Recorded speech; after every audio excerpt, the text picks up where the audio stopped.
সাংসদ শ্ৰীযুত প্ৰদ্যুৎ বৰদলৈ ডাঙৰীয়া উপস্থিত আছে। সংবাদমেলত উপস্থিত আছে বিধায়ক আব্দুৰ ৰহিম ডাঙৰীয়া, সেৱা দলৰ সভাপতি অধ্যক্ষ ইব্ৰাহিম ডাঙৰীয়া, মই সকলোকে আদৰণি জনাইছোঁ। আৰু প্ৰথমেই আমাৰ সন্মানীয় সাংসদ প্ৰদ্যুৎ,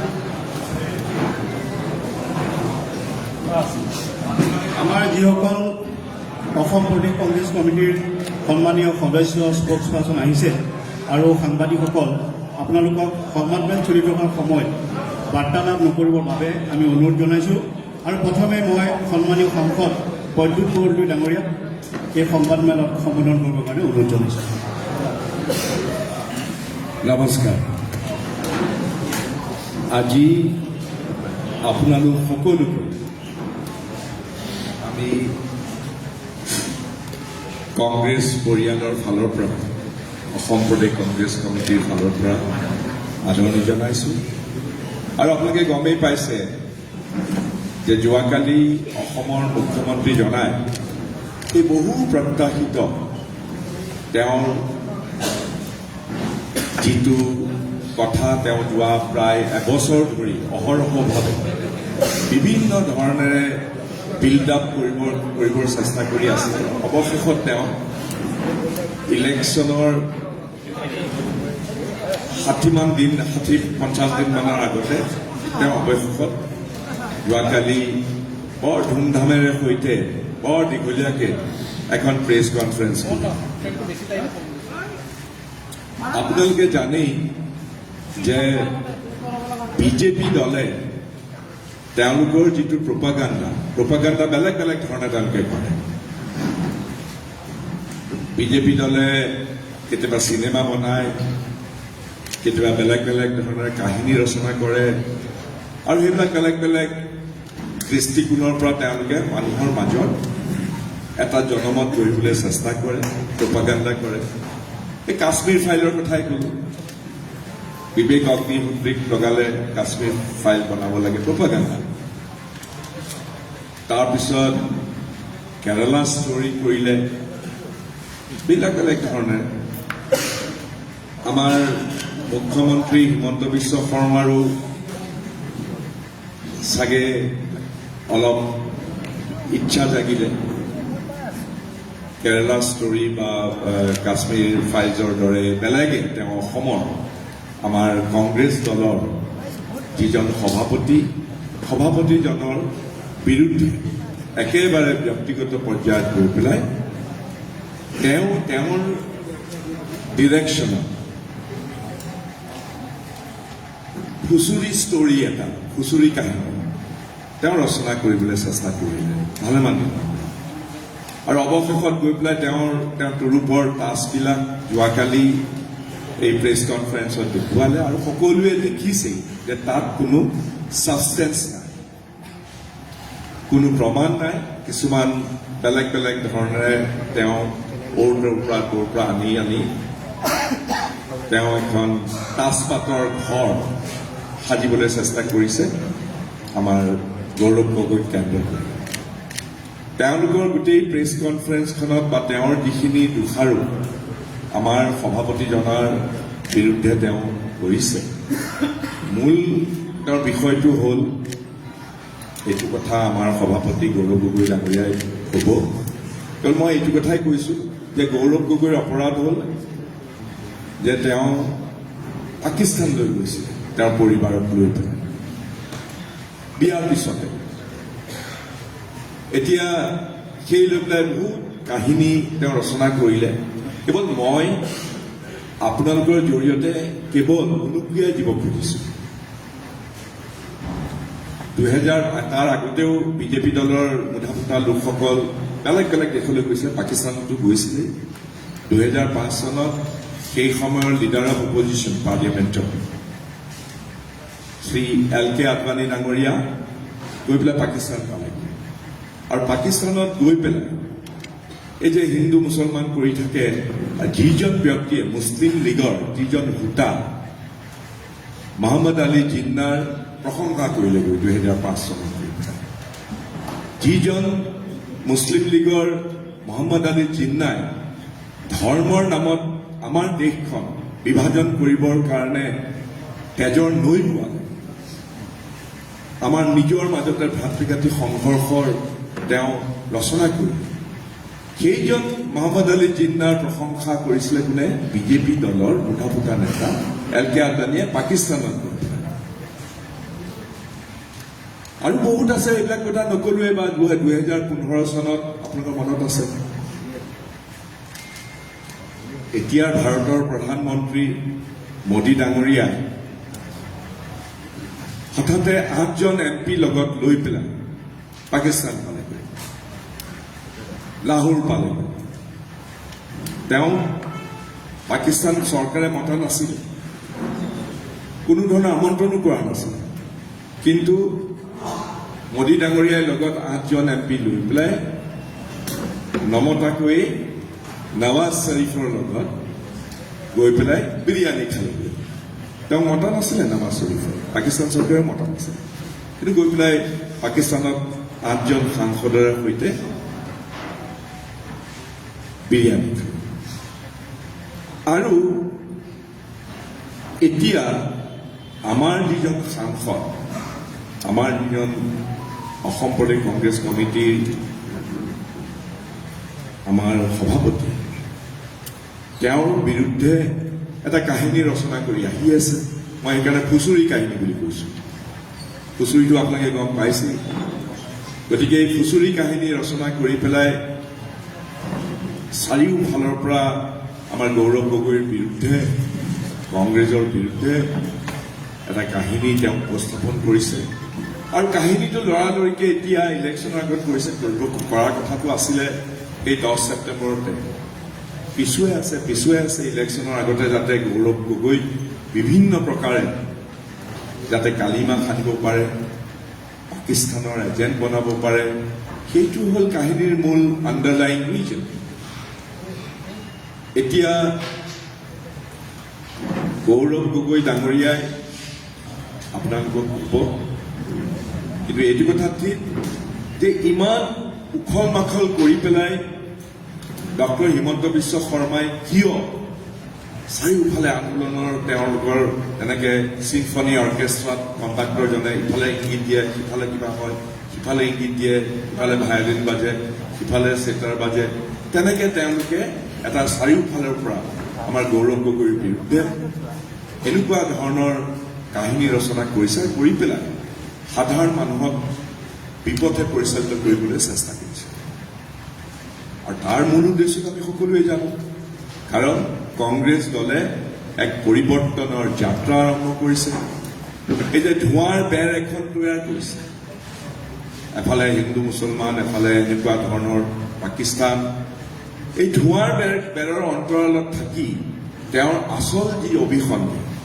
কেনেকৈ নিজৰ পৰিয়াল আৰু কেনেকৈ গেং অফ ফ'ৰে কেনেকৈ বেলেগ বেলেগ ধৰণে অসমখনক অপশাসন কৰিছে কেনেকৈ চিণ্ডিকেট ৰাজ কৰিছে কেনেকৈ দুৰ্নীতি অপসাৰণৰ সৈতে অসমখনক বিপথে লৈ গৈছে সেইবিলাক যাতে ওলাই নগ'ল গতিকে এখন ধোঁৱাৰ বেৰ এখন লাগে ধোঁৱাৰ বেৰ এখন তেওঁলোকে তৈয়াৰ কৰিছে আৰু বিশেষকৈ কংগ্ৰেছ দলৰ পৰা যেতিয়া একেবাৰে গোটেইবিলাক আমি উলিয়াই দিলোঁ 12,000 বিঘাৰ মাটি কেনেকৈ গ্ৰাস কৰিছে বহুতো বেনামী সম্পত্তি পৰিয়ালক কেনেকৈ বিভিন্ন ধৰণৰ সৈতে গোটেই দেশৰ ভিতৰতে আটাইতকৈ বেছি সম্পদশালী এটা পৰিয়াল হিচাপে প্ৰতিষ্ঠিত কৰাৰ তেওঁৰ যিটো আচল মূল যিটো লক্ষ্য সেই লক্ষ্য যেতিয়া কংগ্ৰেছ দলে বেকআপ কৰি দিলে তেওঁতো উত্তাপন হ'বই গতিকে এনেকুৱা ধৰণৰ কথা কৰি মানুহৰ গোটেইবিলাক ধ্যান ধাৰণা যাতে গৌৰৱ গগৈৰ প্ৰতি এটা বিৰূপ ধাৰণা হয় গৌৰৱ গগৈ পাকিস্তানী এজেণ্ট গৌৰৱ গগৈ বেলেগ বেলেগ ধৰণেৰে সৈতে কাৰোবাৰ লগত বিদেশী ৰাষ্ট্ৰৰ সহযোগত অসমক অশান্ত কৰিবৰ কাৰণে অসমৰ বিৰুদ্ধে ভাৰতৰ বিৰুদ্ধে কাম কৰি আহিছে এনে বহুত মনে সজা কাহিনী তেওঁ ক'লে যোৱাকালি আমি প্ৰথমতে ভাবিছিলোঁ যে এইবিলাক আমি ব্যাখ্যা নকৰোঁ কিন্তু তেওঁ এনেধৰণে কাহিনী ৰচনা কৰিছে যাৰ কোনো ভিত্তি নাই তথাপিও আমাৰ ফালৰ পৰা এইটো কথা আমি স্পষ্ট কৰি দিছোঁ আমাৰ কংগ্ৰেছ পৰিয়ালৰ ফালৰ পৰা যে তেওঁ যিবিলাক কথা কৈছে সম্পূৰ্ণভাৱে ভিত্তিহীন, অমূলক আৰু মানুহক বিপথে পৰিচালিত কৰা এটা হুঁচৰি কাহিনী। আৰু তাৰ বাহিৰে তেওঁৰ গোটেই কাহিনী যিটো ৰচনা কৰিছে তাৰ কোনো ধৰণৰ ছাবষ্টেঞ্চ নাই, কোনো ধৰণৰ ভিত্তি নাই। মই এইখিনি কথাই ক'লোঁ। এতিয়া মোৰ সতীৰ্থ ধন্যবাদ বৰদলৈ ডাঙৰীয়া। মই সন্মানীয় সাংসদ ৰকিবুল হুছেইন ডাঙৰীয়া তেখেতৰ বক্তব্য হ'বৰ কাৰণে অনুৰোধ জনাইছোঁ।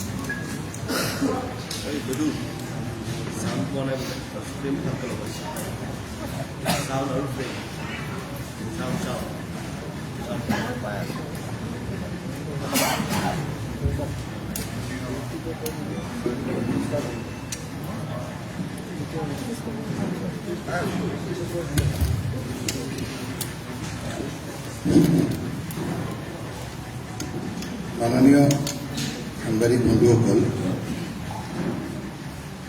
ইতিমধ্যে আমাৰ কংগ্ৰেছ দলৰ ফালৰ পৰা আমাৰ জ্যেষ্ঠ নেতা সাংসদ প্ৰদ্যুৎ বৰদলৈ ডাঙৰীয়াই আজি সংবাদমেলৰ অপেনিং ৰিমাৰ্ক হিচাপে আমাৰ কথাখিনি ব্যক্ত কৰিছে। মূল বিষয়বস্তুৰ ওপৰত আপোনালোকক আলোকপাত কৰিব অসম প্ৰদেশ কংগ্ৰেছ কমিটিৰ মাননীয় সভাপতি গৌৰৱ গগৈ ডাঙৰীয়া। এই ক্ষেত্ৰত মোৰ অপেনিং ৰিমাৰ্কছটো হ'ল আমাৰ ফালৰ পৰা যে ৰাইজে যিটো আজি ভাবিছে সেই কথাখিনি বিভিন্ন কাকতে পত্ৰই প্ৰচাৰ কাৰ্য আজি ওলাইছে। তাৰে হাত ধৰি মই ক'ব বিচাৰিছোঁ যে ৰাইজে কৈছে যে এবছৰে সিংহৰ গোজৰণি দি অহা মুখ্যমন্ত্ৰীয়ে আঢ়ৈ ঘণ্টীয়া সংবাদমেলত ঘটাব নোৱাৰিলে কোনো বিস্ফোৰণ। গৌৰৱ গগৈৰ পাকিস্তান যোগসূত্ৰ, ভেলকিবাজিত পৰিণত SITৰ প্ৰতিবেদন। এই কথাটো আমাৰ কথা নহয়, এই কথাটো অসমৰ ৰাইজৰ কথা। এই কথাখিনি বিভিন্ন ক্ষেত্ৰত উপস্থাপন হৈছে। যেতিয়া এই কথাখিনি মাননীয় মুখ্যমন্ত্ৰী হিমন্ত বিশ্ব শৰ্মা ডাঙৰীয়াই, গৌৰৱ গগৈ ডাঙৰীয়াই অসম প্ৰদেশ কংগ্ৰেছৰ সভাপতি হওঁ নহওঁ এনে এটা অৱস্থাত আছিল, সেই সময়তে তেওঁ অলপ অস্থিৰ হৈ এনে কিছুমান কথা কৈছিলে, যিবিলাক কথা আজি আমি আপোনালোকৰ ওচৰলৈ উত্তৰ দিব লাগিছিল। বহুতে আমাক পৰামৰ্শ দিছিল যে আপোনালোকে এই কথাখিনি আইনৰ আশ্ৰয় নলয়। আমাৰো বহুতে কৈছিল পৰামৰ্শ যে অসত্য কথাবিলাক এনেকৈ ৰাইজৰ মাজত বিলাই আছে গ্ল'বেল প্ৰেক্টিছৰ নিচিনা, আপোনালোকে আইনৰ আশ্ৰয় নলয়।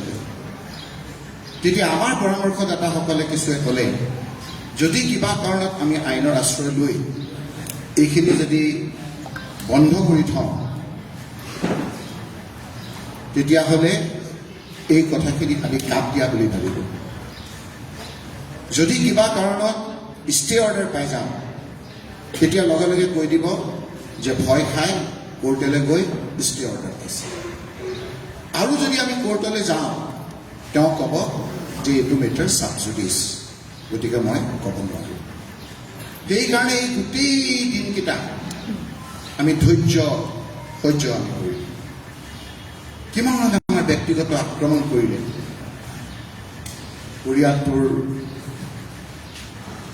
মুখ্যজন যিজন নাই, তৰুণ গগৈৰ পৰা আৰম্ভ কৰি ফুল কমলিকা শিশুলৈকে তেওঁ মিলিব। ধৈৰ্য আমি ধৰি যোৱাকালিলৈকে থাকিলোঁ।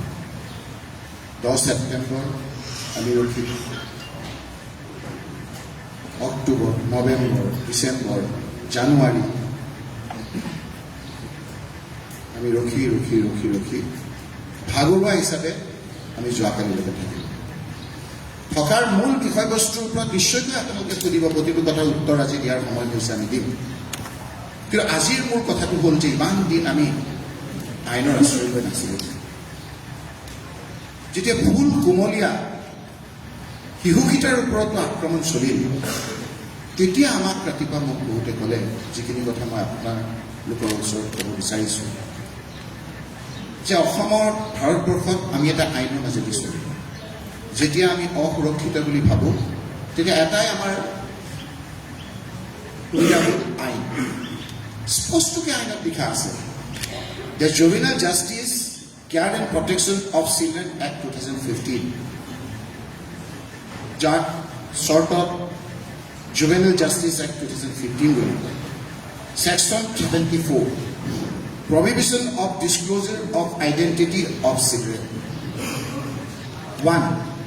No report in any newspaper, magazine, news sheet, or audiovisual media or other forms of communication regarding any inquiry or investigation or judicial procedure shall disclose the name, address, or school or any other particular which may lead to the identification of a child conflict with law or a child in need of care and protection, or a child victim or witness of a crime involved in such matter under any other law for the time being in force, nor shall the picture or any charge shall be published.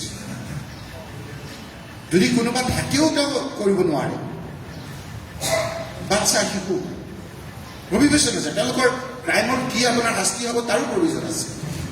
এটা হ'ল মই কৰিলোঁ যে juvenile justice protection act, আকৌ এটা আছে আমাক যিটো পক্সো বুলি কওঁ। পক্সো আইনতো এটাৰ বাধা আছে। তাৰপিছতো মই পঢ়ি দিব পাৰোঁ ইয়াত কেনেকৈ এনি পাৰ্চন হু এইটো কৰিলে কি ক্ৰাইম হয়, কি শাস্তি হয় ইয়াত আছে। আজি হয়তো আমি আইনজ্ঞৰ লগত কথা পাতিবলগীয়া হ'ব যে এই শিশুটোৱে কি কৰিলে। এনেকুৱা ধৰণৰ মানুহ ওলাব, এনেকুৱা ধৰণৰ কথা বতৰা কৈ অশান্তি সৃষ্টি কৰিব বুলি ভাবিয়েই আজি এনেধৰণৰ আইন বনাইছে। তৰুণ গগৈ মৰা মানুহটোকো এৰি দিয়া নাছিল। সেই মানুহটোৱে এই মুখ্যমন্ত্ৰীৰ হাতত ধৰি ডাঙৰ দীঘল কৰিছিল ৰাজনৈতিকভাৱে। প্ৰথমবাৰ মুখ্যমন্ত্ৰী ডাঙৰীয়াই এছেম্বলিটো হাৰাৰ পিছত যেতিয়া তৰুণ গগৈ ডাঙৰীয়াৰ ওচৰ চাপিলে, বহুত বাধা বিঘিনি, আমাৰো বহুতে বাধা বিঘিনি কৰাৰ পাছত নিজৰ ল'ৰা হিচাপে সমষ্টিলৈ গৈ তেওঁক জিকালে। বহুত বাধা বিঘিনি আমাৰ পিছত থকাৰ পিছতো তেওঁক মন্ত্ৰী ল'লে। এই কথাবিলাক আজি বিষয়বস্তু নহয়, মই কম আপোনালোকক। ৰাজ্যিক মন্ত্ৰী কৰিলে, আমাৰ বহুত চিনিয়ৰ মানুহে বেয়া পোৱাৰ পিছতো তেখেতক কেবিনেট মন্ত্ৰী কৰিলে। আনকি আমাৰ উৰ্ধতন কৰ্তৃপক্ষই ড্ৰপ দিবলৈ কোৱাৰ পাছতো তেওঁক ড্ৰপ দি দিলে।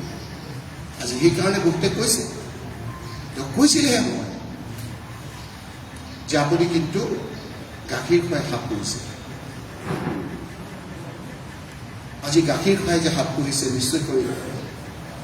আজি তেওঁ আমাৰ ইয়াত নাই, নিশ্চয় তেওঁ চকুলৈ ওলাইছে আৰু নিশ্চয়কৈ তেওঁ পুত্ৰক কৈছে যে মোৰেই ভুল হৈছিলে, মই আজি গাখীৰ খুৱাই সাপ কৰিছোঁ। কোনো চিন্তা নকৰে, মোৰ আশীৰ্বাদ আছে। কিন্তু এই যে সাপ, আমি অসমীয়াত এষাৰ কথা কওঁ, ঘোঁৰা সাপৰ ফুচফুচনি। ঘোঁৰা সাপৰ ফুচফুচনি অসমৰ মানুহ বিচলিত নহয়। এই কথাখিনি আপোনালোকৰ যোগেদি আমি আজি কৈছোঁ। ইমান দিন কিয় কোৰ্টলৈ যোৱা নাই, বহুতে প্ৰশ্ন কৰে।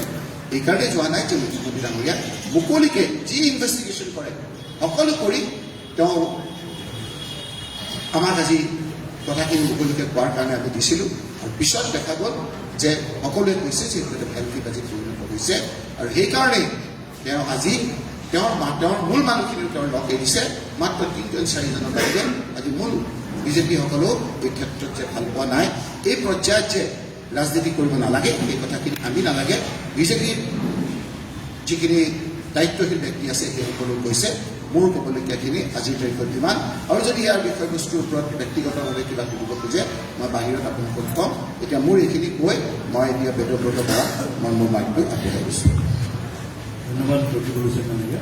মই সন্মানীয় সভাপতি শ্ৰী গৌৰৱ গগৈ ডাঙৰীয়া তেখেতৰ বক্তব্য আপোনালোকৰ কাৰণে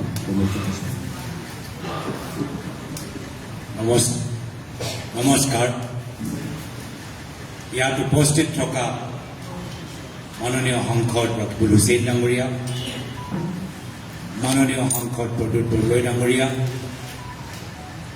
অসম ৰাজ্যিক সেৱা দলৰ সভাপতি দীপায়ন ডাঙৰীয়া, উপস্থিত থকা মিডিয়া চেলৰ সভাপতি বেদব্ৰত বৰা ডাঙৰীয়া আৰু উপস্থিত থকা সাংবাদিক বন্ধু, মই বহুতখিনি কথা যে প্ৰদ্যুৎ বৰদলৈ ডাঙৰীয়া আৰু ৰকিবুল হুছেইন ডাঙৰীয়াই যে ক'লে তাৰ লগত মই নিজৰ কথাখিনি যোগ কৰিবলৈ বিচাৰোঁ আৰু সমৰ্থন কৰিবলৈ বিচাৰোঁ। প্ৰথম কথাটোৱে হ'ল যে যোৱাকালি যি 2.5 ঘণ্টা সংবাদমেলত মুখ্যমন্ত্ৰীয়ে দেশৰ আৰু ৰাজ্যৰ সাংবাদিকসকলক সম্বোধন কৰিলে, তাৰ মূল কাৰণ হৈছে যোৱা 6 মাহত কংগ্ৰেছ দলৰ বৃদ্ধি পোৱা গতি।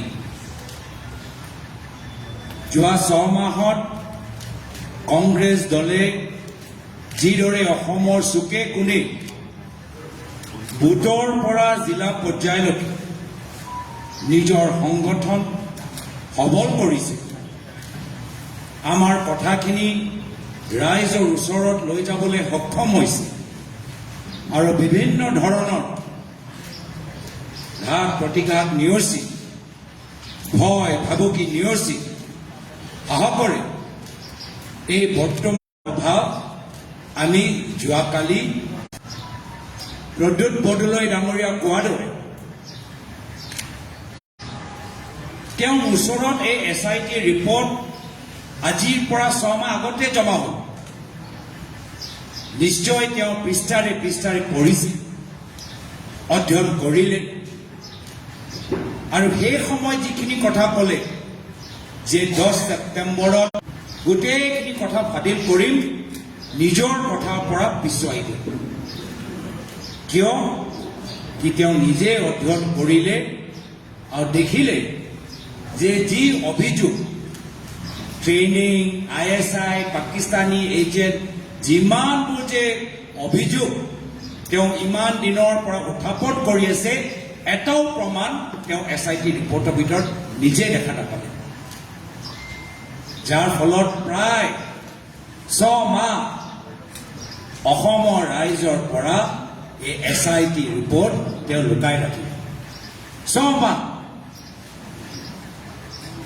যদি কথাটো ইমানেই গুৰুত্বপূৰ্ণ, যদি কথাটো ৰাষ্ট্ৰীয় সুৰক্ষালৈ সম্পৰ্ক আছে, তেতিয়াহ'লে 6 মাহ কিয় ৰখিব লাগে? যদি ইমানেই ডাঙৰ কথা, যদি কেন্দ্ৰৰ চৰকাৰ আন্তঃৰাষ্ট্ৰীয় সন্থাৰ সহায় সহযোগ লাগে, তেতিয়া 6 মাহ এইখন ৰিপৰ্টৰ ওপৰত মুখ্যমন্ত্ৰীয়ে কিয় বহি আছে?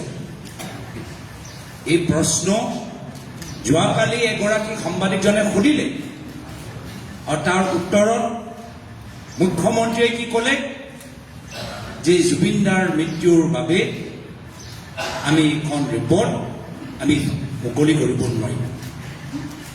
তাতে সন্মুখতে আপোনালোকক মিছা কথা ক'লে,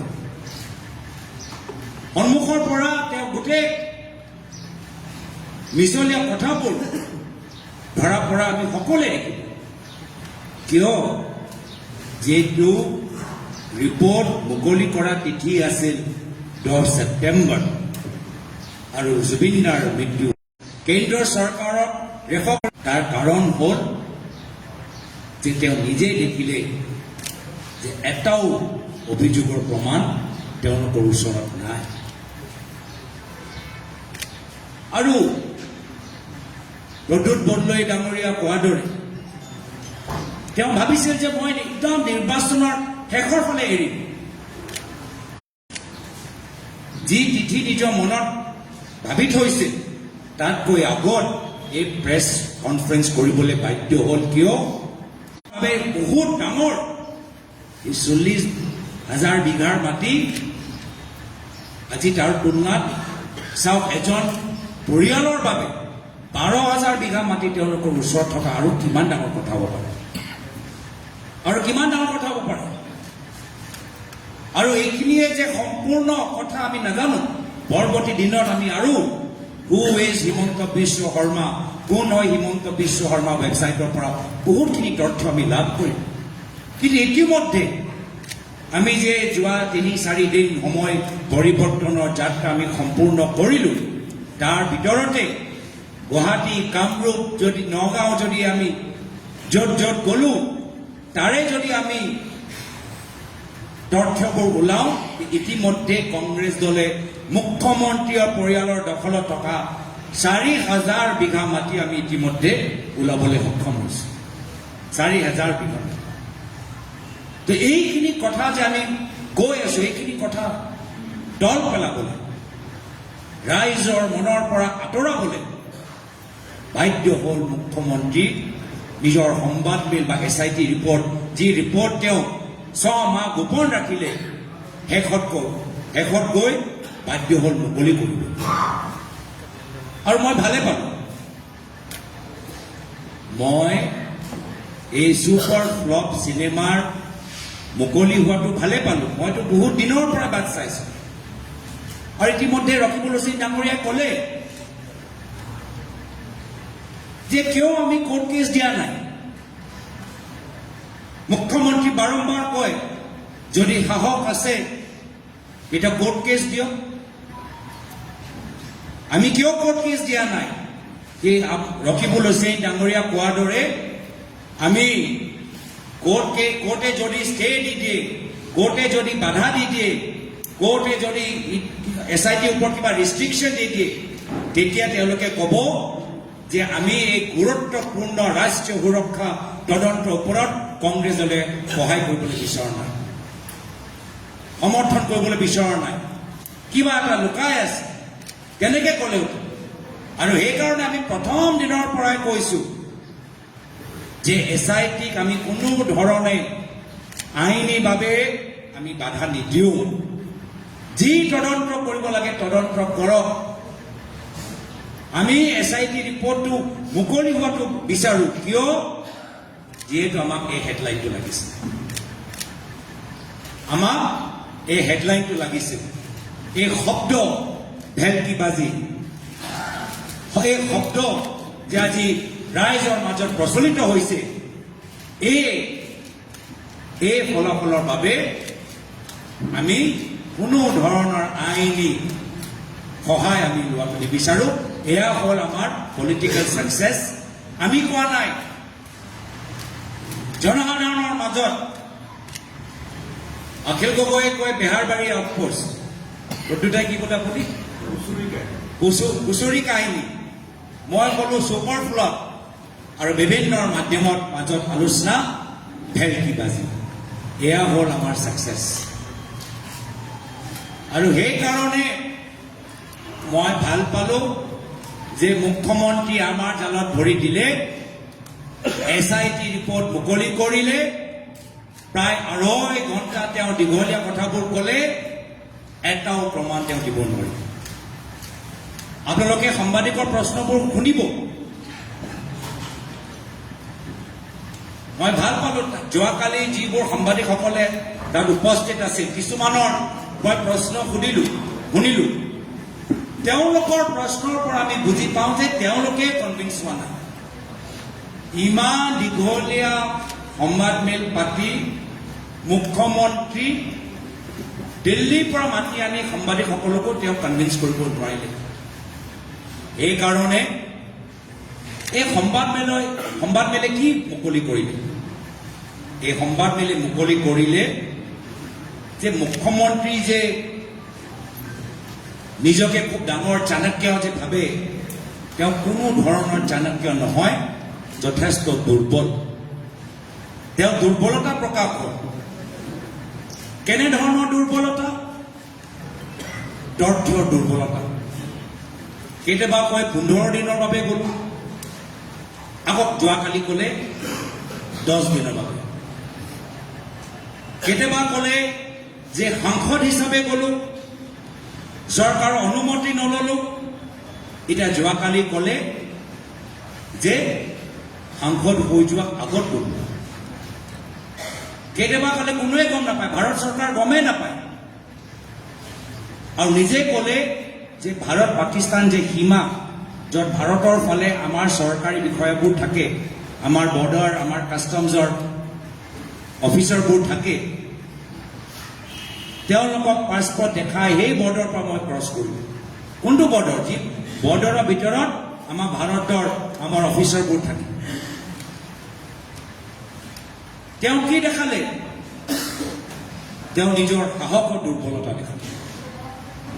ইমান তললৈ গ'ল যে মোৰ 5 বছৰীয়া 9 বছৰীয়া ল'ৰা ছোৱালী যি ডিটেইলছ আমি মুকলি কৰিব নোৱাৰোঁ, ৰাজহুৱা কৰিব নোৱাৰোঁ, এইখিনি তেওঁলোকে যোৱাকালি সংবাদ মাধ্যমত মুকলি কৰিল।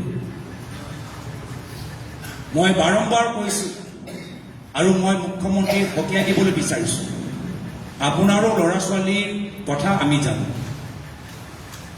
আৰু সেইখিনি কথা মই ক'বলৈ বিচৰা নাই। সমগ্ৰ গুৱাহাটীৰ মানুহৰ মাজত আপোনালোকৰ ল'ৰা ছোৱালীৰ কি কেনেকৈ কি হৈছে কি হোৱা নাই সকলোৱে জানে। মোক বাধ্য নকৰাব, মোক বাধ্য নকৰাব। আইনীভাৱে আজি এই JJ এক্ট, জুভেনাইল জাষ্টিচৰ এক্টৰ যি ছেকশ্যন 74ৰ কথা ৰকিবুল হুছেইন ডাঙৰীয়াই উল্লেখ কৰিলে, তাৰ ওপৰত নিশ্চয় আমি আইনীভাৱে কি কৰিব পাৰোঁ আমি আমাৰ দিল্লী লিগেল চেলৰ লগত আলোচনা কৰোঁ। কিন্তু আমি পুনৰবাৰ অসমৰ জনসাধাৰণে দেখা পালোঁ কি কিয় হিমন্ত বিশ্ব শৰ্মা ডাঙৰীয়া অসমৰ মুখ্যমন্ত্ৰীৰ গাদীৰ ওপৰত বহা এজন উপযুক্ত ব্যক্তি নহয়। তেওঁ যোগ্য নহয় অসমৰ মুখ্যমন্ত্ৰীৰ চকীৰ ওপৰত বহা। যি চকীৰ ওপৰত লোকপ্ৰিয় গোপীনাথ বৰদলৈদেৱ বহিছিল, যি চকীৰ ওপৰত প্ৰয়াত শৰৎ সিংহদেৱ বহিছিল, যি চকীৰ ওপৰত প্ৰয়াত বিমলা প্ৰসাদ চলিহাদেৱ বহিছিল, যি চকীৰ ওপৰত প্ৰয়াত হিতেশ্বৰ শইকীয়াদেৱ বহিছিল, যি চকীৰ ওপৰত প্ৰয়াত তৰুণ গগৈদেৱে বহিছিল, এই চকী অলংকৃত কৰা যোগ্য ব্যক্তি হিমন্ত বিশ্ব শৰ্মা ডাঙৰীয়া নহয়। তেওঁ দেখাই দিলে।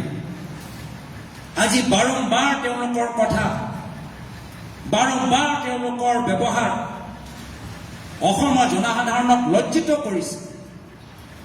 এটাৰ ওপৰত এটা তেওঁলোকৰ ওপৰত সমগ্ৰ ভাৰতৰ ভিতৰত কেছ দিবলৈ মানুহবোৰ ওলাই আহিছে। কিয়? কি আজি যি ধৰণৰ কথাবোৰ এটা বিশেষ সমাজৰ প্ৰতি তেওঁ ব্যৱহাৰ কৰে, যি ধৰণৰ ছ'চিয়েল ভিডিঅ' তেওঁ নিজৰ টুইটাৰৰ যোগেদি প্ৰচাৰ কৰে, সম্পূৰ্ণভাৱে ইলিগেল, সম্পূৰ্ণভাৱে অপৰাধ, যাৰ ওপৰত সুপ্ৰিম কোৰ্ট, চিফ ছেক্ৰেটাৰী, DGPয়ে নিজে কগনিচেঞ্চ লৈ সুমোটো এটা কেছ কৰিব লাগে। মুখ্যমন্ত্ৰীক মই দ্বিতীয়বাৰ সকীয়াই দিছোঁ যে মোৰ বিৰুদ্ধে ৰাজনৈতিকভাৱে হওক বা নিজৰ গুণ্ডা বাহিনীৰ জৰিয়তে হওক মোৰ ওপৰত যিমান আক্ৰমণ কৰিবলৈ বিচাৰে কৰক, সহ্য কৰাৰ তাকত মোৰ ওচৰত আছে। মই প্ৰয়াত তৰুণ গগৈদেৱৰ পুত্ৰ, লাচিতৰ বংশ, হিমন্ত বিশ্ব শৰ্মাৰ ৰাজনৈতিক অৰাজনৈতিক গুণ্ডা বাহিনীৰ আক্ৰমণ পৰা মই ভয় নকৰোঁ। কিন্তু যদি আমাৰ কংগ্ৰেছ দলৰ কৰ্মীৰ ওপৰত আক্ৰমণ কৰা যায়, যদি আমাৰ অসমৰ ভাৰতীয় নাগৰিকৰ ওপৰত আক্ৰমণ কৰা যায়, যদি আপোনালোকে মানুহৰ মাজত হিংসা সৃষ্টি কৰা এনেকুৱা ধৰণৰ কিছু কথাবোৰ কয়, এনেকুৱা কিছুমান ছ'চিয়েল মিডিয়াৰ যোগেদি ভিডিঅ' আপোনালোকে যদি প্ৰচাৰ কৰে, তেতিয়া শেষৰ লোকে মই আপোনাৰ পিছে পিছে মই থাকিম, মই এৰি নিদিওঁ, মই এৰি নিদিওঁ। এইকাৰণে মোৰ ওপৰত যি কৰিব লাগে কৰক। হ'ব পাৰে সেইকাৰণে আমাৰ পূৰ্বে যিমানবোৰ প্ৰদেশ কংগ্ৰেছৰ সভাপতিসকল আছিল, সকলোকে পুলিচৰ যি প্ৰটেকশ্যন দিব লাগে, যি নিয়ম বিৰোধী দলৰ সভাপতি হিচাপে সেইখিনি দিছে। কিন্তু মোৰ ক্ষেত্ৰত যেতিয়াৰ পৰা মই প্ৰদেশ কংগ্ৰেছ সভাপতি হৈছোঁ, সেই যি প্ৰটেকশ্যন মোৰ আগৰ প্ৰাক্তন সভাপতিসকলে পাইছে পুলিচৰ, মই পোৱা নাই। বহুতে কয় গৌৰৱ গগৈ প্ৰদেশ কংগ্ৰেছ সভাপতি সাৱধান হওক, সন্ধিয়া আপোনালোকে ওলাই নাযাব, ৰাতি আপোনালোকে বিচি বিচি ঘূৰা নঘূৰিব। আমি কিবা খবৰ পাইছোঁ, হ'ব পাৰে আপোনালোকৰ লগত পুলিচ নাই, ল'ৰাবোৰ লৈ যাওক। যিসকল আমাৰ শুভচিন্তক, যিসকলে এইখিনি কথা কৈছে, নিশ্চয় কিবা এটা ইংগিত পাইছে দিছপুৰৰ পৰা, নিশ্চয় কিবা বাতৰি তেওঁলোকৰ কাণত পৰিছে, আৰু সেইকাৰণে আমাৰ শুভচিন্তক হিচাপে আমাক এইখিনি কথা কৈছে। আৰু হ'ব পাৰে এটা পৰিস্থিতি মুখ্যমন্ত্ৰীয়ে অসমৰ ভিতৰত সৃষ্টি কৰিবলৈ চেষ্টা কৰিছে, কিন্তু আমি ভয় নকৰোঁ, আমি আগবাঢ়ি যাম। আমি অসমৰ ৰাইজৰ স্বাৰ্থত আমি আগবাঢ়ি যাম। আজি এই সংবাদমেল আমি মুখ্যমন্ত্ৰীক প্ৰতিক্ৰিয়া দিবলৈ দিয়া নাই, অসমৰ জনসাধাৰণক সন্মান কৰি তেওঁলোকৰ মাজত যে কোনো ধৰণৰ বিভ্ৰান্তি নহয়, এই বিভ্ৰান্তি আঁতৰাবলৈ আমি এই সংবাদমেল পাতিছোঁ। সাংবাদিকসকলৰ যে মনত যে প্ৰশ্ন আছে, নিশ্চয় সেই প্ৰশ্নৰ উত্তৰ দিয়া আমাৰ কৰ্তব্য। তাৰ বাবে আমি আজি এই সংবাদমেলটো পাতিছোঁ। এই সংবাদমেল মুখ্যমন্ত্ৰীৰ প্ৰতিক্ৰিয়া নহয়, এই সংবাদমেল অসমৰ সংবাদ জগতক সন্মান কৰি, অসমৰ জনসাধাৰণক সন্মান কৰি এই সংবাদমেল আমি পাতিছোঁ। কিয় কি আমাৰ ৰাজনীতি হিমন্ত বিশ্ব শৰ্মা ডাঙৰীয়াৰ পৰা পৃথক। মই ৰাজনীতিত নিজৰ পৰিবাৰৰ নামত ৰিজৰ্ট চেনেল খুলিবলৈ মই সোমোৱা নাই। তেওঁ মোৰ পৰিবাৰে নিজৰ চাকৰি কৰি আছে, নিজৰ দেশখন এৰি আজি ভাৰতৰ ভিতৰত আজি আমাৰ ঘৰখন চলাই আছে, আৰু তেওঁৰ স্বাধীনতা আছে, আৰু তেওঁ মোৰ ল'ৰা ছোৱালীক মাত, আৰু তেখেতে মোৰ ল'ৰা ছোৱালীক ডাঙৰ কৰিছে। এজন ৰাজনীতিবিদ হিচাপে আমি সকলোৱে নিজৰ নিজৰ পৰিয়ালৰ পৰা আঁতৰত থাকোঁ। মই নিজে সৰুকালত মোৰ নিজৰ দেউতাক মই দেখাই নাই বেছিভাগ। মোৰ দেউতা অসমৰ ৰাইজৰ মাজত আছে, কেতিয়াবা প্ৰদেশ কংগ্ৰেছ সভাপতি হিচাপে, কেতিয়াবা এগৰাকী সাংসদ হিচাপে মোক ডাঙৰ কৰিলে মোৰ মায়ে, আৰু মাৰ বাবে আজি মই ইমান ডাঙৰ, আজি মই ক'বলৈ আৰু আপোনালোকৰ সন্মুখত আহিছোঁ। একেৰাহে মোৰ পৰিবাৰে মোৰ ল'ৰা ছোৱালীক ডাঙৰ কৰিছে। আৰু যি সময়ত মোৰ ল'ৰা ছোৱালী 18 বছৰ নাপায়, তেখেতৰ দায়িত্ব, তেখেতৰ জীৱনৰ লৈ নিৰ্ণয় মই তেওঁলোকৰ মাতৃৰ ওপৰত এৰি দিছোঁ। আৰু যেতিয়া 18 বছৰ তেওঁলোকে অতিক্ৰম কৰিব, তেতিয়া তেওঁলোকে স্বাধীন মনেৰে তেওঁলোকে সিদ্ধান্ত ল'ব, যি এটা উদ্দেশ্য। এতিয়া মই জানো যে হিমন্ত বিশ্ব শৰ্মা ডাঙৰীয়া তেওঁ নিজৰ ভাগিনকি ভাৰতীয় নাগৰিকতা এৰিলে নেকি? মই জানো বিজেপি চৰকাৰৰ ভিতৰত উচ্চ স্তৰৰ মন্ত্ৰী, উচ্চ স্তৰৰ চৰকাৰী বিষয়া, মই নাম নলওঁ, তেওঁলোকৰ ল'ৰা ছোৱালীবোৰ নিজৰ ইণ্ডিয়ান পাছপৰ্ট চাৰেণ্ডাৰ কৰিলে। ডাঙৰ ডাঙৰ পদত থকা বিজেপি মন্ত্ৰী, কিয়? ইণ্ডিয়ান পাছপৰ্ট লৈ তেওঁলোকে উচিয়াই থাকিব পাৰিলে। কিন্তু এই ধৰণৰ কথা আমি যাবলৈ নিবিচাৰোঁ। কিন্তু মুখ্যমন্ত্ৰীয়ে এইখিনি কথা কৈছে, এয়া হ'ল তেওঁলোকৰ আদৰ্শ। মই মোৰ প্ৰয়াত পিতৃ তৰুণ গগৈদেৱৰ আদৰ্শ লৈ মই ৰাজনীতিত ভৰি দিছোঁ। সম্পত্তিৰ বাবে নহয়, ধনৰ বাবে নহয়। হয়, ক্ষমতা আমাক লাগে, ৰাজনীতিত আমি ক্ষমতা বিচাৰিছোঁ, কিন্তু কাৰ কাৰণে? ব্যক্তিগত স্বাৰ্থৰ বাবে নহয়, অসমৰ সমাজৰ ভিতৰত এটা ভাল প্ৰভাৱ পেলাবলৈ আমাক ক্ষমতা লাগে। ক্ষমতা লাগে যে যি ৰাজনৈতিক পথৰে প্ৰয়াত তৰুণ গগৈদেৱ অসমৰ বিভিন্ন জনগোষ্ঠী জনজাতিক সন্মান প্ৰদান কৰিলে, কোচ ৰাজবংশী, আহোম, মৰাণ, মটক, মিচিং, চুতীয়া, বঙালী, ভোজপুৰী সকলোকে একে চকুৰে মৰম কৰিলে। সেই আদৰ্শ লৈ তেখেতৰ অনুপস্থিতিত আমি সেই বাতাবৰণ আমি সৃষ্টি কৰিবলৈ বিচাৰোঁ।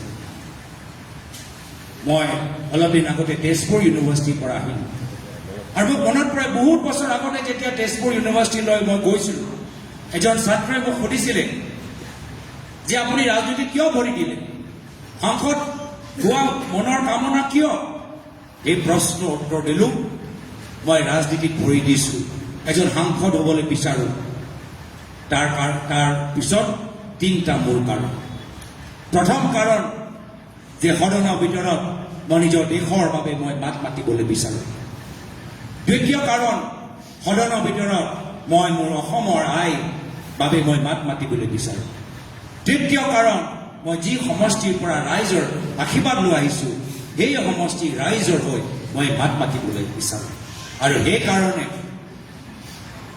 মই ৰাজনীতিত ভৰি দিছোঁ আৰু ৰাজনীতিত ভৰি দিয়াৰ লগে লগে মোৰ এটা কথা সদায় মোৰ ঘৰত মোৰ মায়ে মোক কয় কি তোমাৰ দেউতাই বহুত কষ্ট কৰি অসমৰ জনসাধাৰণৰ মাজত এটা সুনাম সৃষ্টি কৰিছে তুমি ৰাজনীতিত তোমাক ক'ব বিভিন্ন ধৰণৰ বেয়া বেয়া কথাও বেয়া বেয়া মুখ্যমন্ত্ৰীৰ পুত্ৰ হিচাপে সদায় কেমেৰাৰ চকু তোমাৰ ওপৰত থাকিব তুমি কেতিয়াও এনেকুৱা এটা কাম নকৰিবা যাৰ বাবে তোমাৰ পিতৃ লজ্জিত হ'ব পাৰে যাৰ বাবে তোমাৰ পিতৃৰ সুনাম সেই সুনাম ওপৰত দাগ লাগিব পাৰে এটাও সিদ্ধান্ত মই না আগতে না পৰৱৰ্তী দিনত ল'ম যাৰ বাবে মোৰ প্ৰায়ত পিতৃ ধৰ্মগেদেৱৰ সুনাম আৰু এইকাৰণে আমি অসমৰ জনসাধাৰণৰ ওপৰত আমি বিচাৰ কৰিবলৈ আমি ক্ষমতাটো এৰি দিছোঁ অসমৰ জনসাধাৰণে ভালদৰে জানে কোন সঁচা কোন মিছা অসমৰ জনসাধাৰণে ভালদৰে জানে কোন দুৰ্নীতিগ্ৰস্ত কোন নিকাম অসমৰ জনসাধাৰণে ৰাইজৰ আদালতত আগন্তুক বিধানসভা নিৰ্বাচনত ৰাইজে সিদ্ধান্ত ল'ব যে হিমন্ত বিশ্ব শৰ্মাৰ ৰাজনীতিয়ে ৰাইজে আৰু 5 বছৰ চাবলৈ বিচাৰে নে আমাৰ সকল যিসকলে আমি প্ৰায়ত তৰুণ গগৈ প্ৰায়ত হিতেশ্বৰ শইকীয়াদেৱৰ আদৰ্শৰ পৰা নিজৰ ৰাজনৈতিক যাত্ৰা আৰম্ভ কৰিছোঁ আৰু তেওঁলোকৰ আদৰ্শ তেওঁলোকৰ সেই আধৰুৱা সপোন আমি বাস্তৱ কৰিবলৈ বিচাৰোঁ এই প্ৰায়ত হিতেশ্বৰ শইকীয়া প্ৰায়ত তৰুণ গগৈদেৱৰ ৰাজনীতি বিচাৰে ৰাইজে বিচাৰ কৰিব এইখিনি কথা মই আৰম্ভণিত ক'লোঁ নিশ্চয় আমাৰ সাংবাদিকসকলৰ ওচৰত কিছু প্ৰশ্ন আছে বেদব্ৰত বৰা ডাঙৰীয়া আপুনি এজন এজনকৈ আপুনি নিজে যাৰ যাৰ নাম ল'ব তেখেতৰ প্ৰশ্নটো আমি শুনিম আশা কৰোঁ সকলোৱে প্ৰশ্ন কৰিব পাৰিব এজন ব্যক্তিয়ে যে বাৰম্বাৰ প্ৰশ্ন 5বাৰ প্ৰশ্ন বাকীকেইজনে যে কৰিব নোৱাৰে তেনেকুৱা এটা পৰিস্থিতি যে নহয় তাৰ বাবে আমি বেদব্ৰত বৰাৰ ওপৰত এৰি দিছোঁ আৰু কিছুমান কথা আমি অপেনিং ৰিমাৰ্কছত ক'লোঁ কিছুমান এতিয়াও কিছুমান 6টো আমি মাৰিলোৱে কিছুমান 6 এতিয়া কুৱেশ্যন আনচাৰ কাৰণে আমি এৰি থৈ গৈছোঁ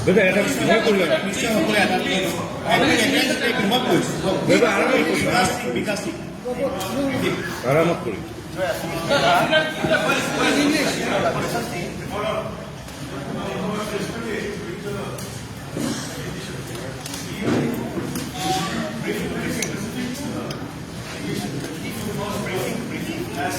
In your first term as Chief Minister, as MP, you asked certain questions which were distinctly related to defense and sensitive matters of India. He was basically pointing out how does this concern to an MP from a far-flung state like Assam.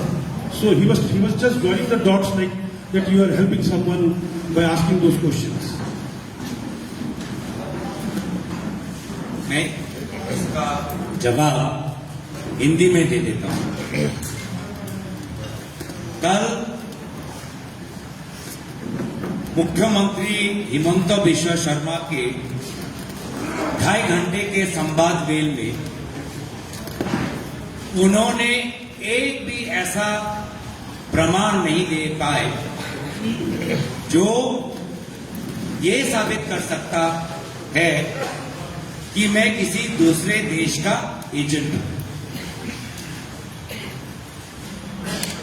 उन्होंने गोल मोल करके बातों को बताया सबसे पहले ये SIT report उनके पास 6 महीने पहले ही था और वो इतने पिछले साल लगभग कहते रहे कि 10 सितंबर को वो सारा रिपोर्ट देश के सामने रखेंगे और केंद्र सरकार को वो अपने रिकमेंडेशन भेजेंगे। तो अगर मामला राष्ट्रीय सुरक्षा का है तो हमारा सबसे पहला सवाल ये है कि मुख्यमंत्री पिछले 6 महीने से इस रिपोर्ट पर क्यों चुप थे। सितंबर में ही जब रिपोर्ट उनके पास आ गया था तभी इस रिपोर्ट का पर्दाफाश मीडिया के सामने क्यों नहीं किया, केंद्र सरकार को रिकमेंडेशंस क्यों नहीं दी।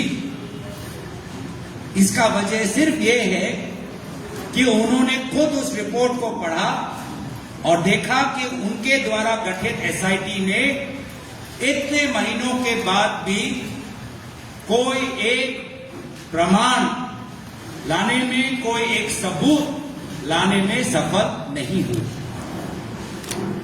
पहले वो कहते थे कि 15 दिन के लिए हम पाकिस्तान गए, कल कहा 10 दिन। पहले तो ऐसे कहते थे कि हाल ही में पाकिस्तान गया और कल पता चला कि ये हाल की बात नहीं कर रहे।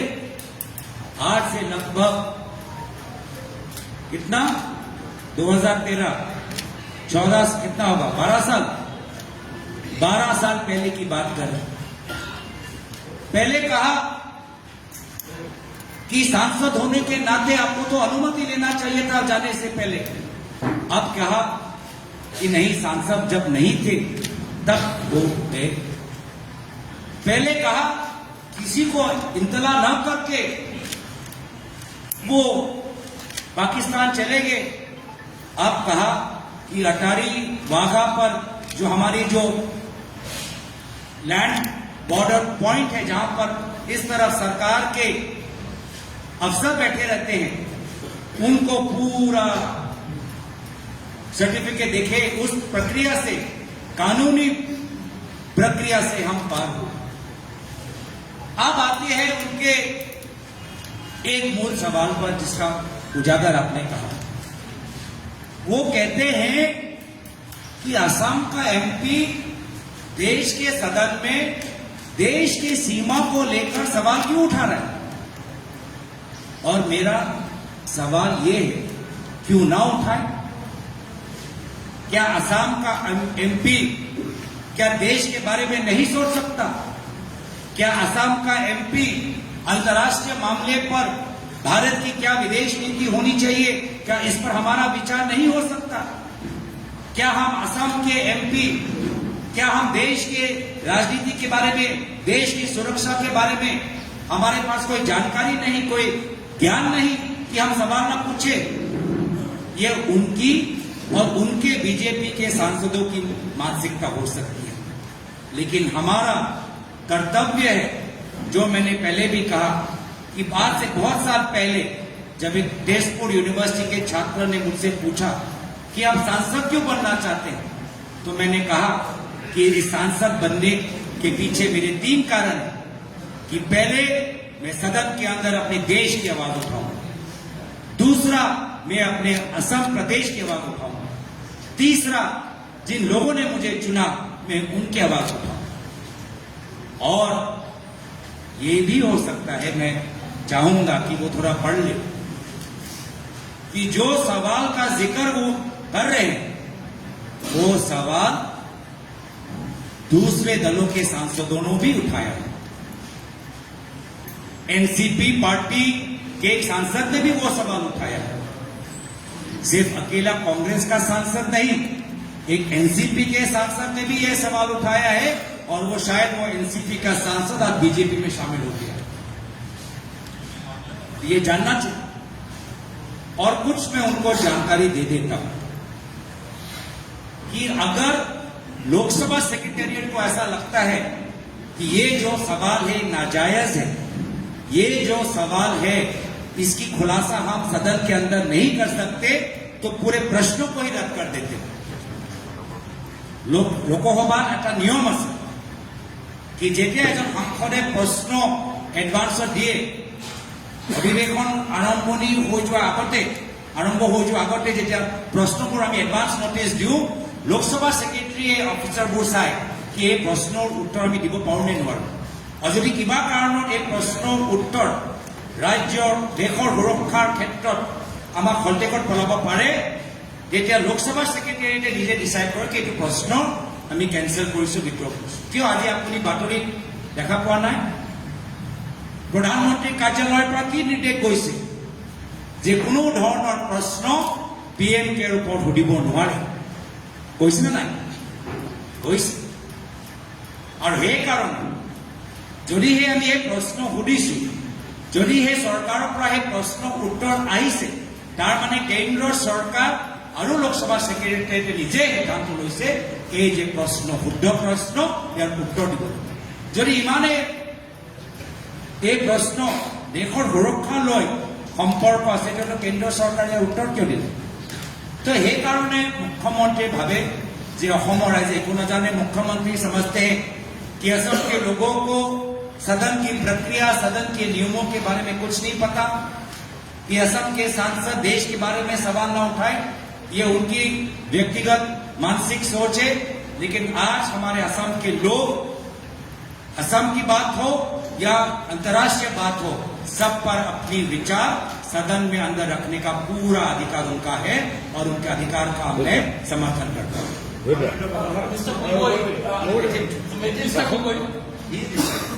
Mr. Gogoi, yesterday the Chief Minister presented us some documents where it is clearly indicated that you indeed made a visit to Pakistan. Can you kindly give us a detailed account of the motive behind your visit and where were you in those 10 days in Pakistan?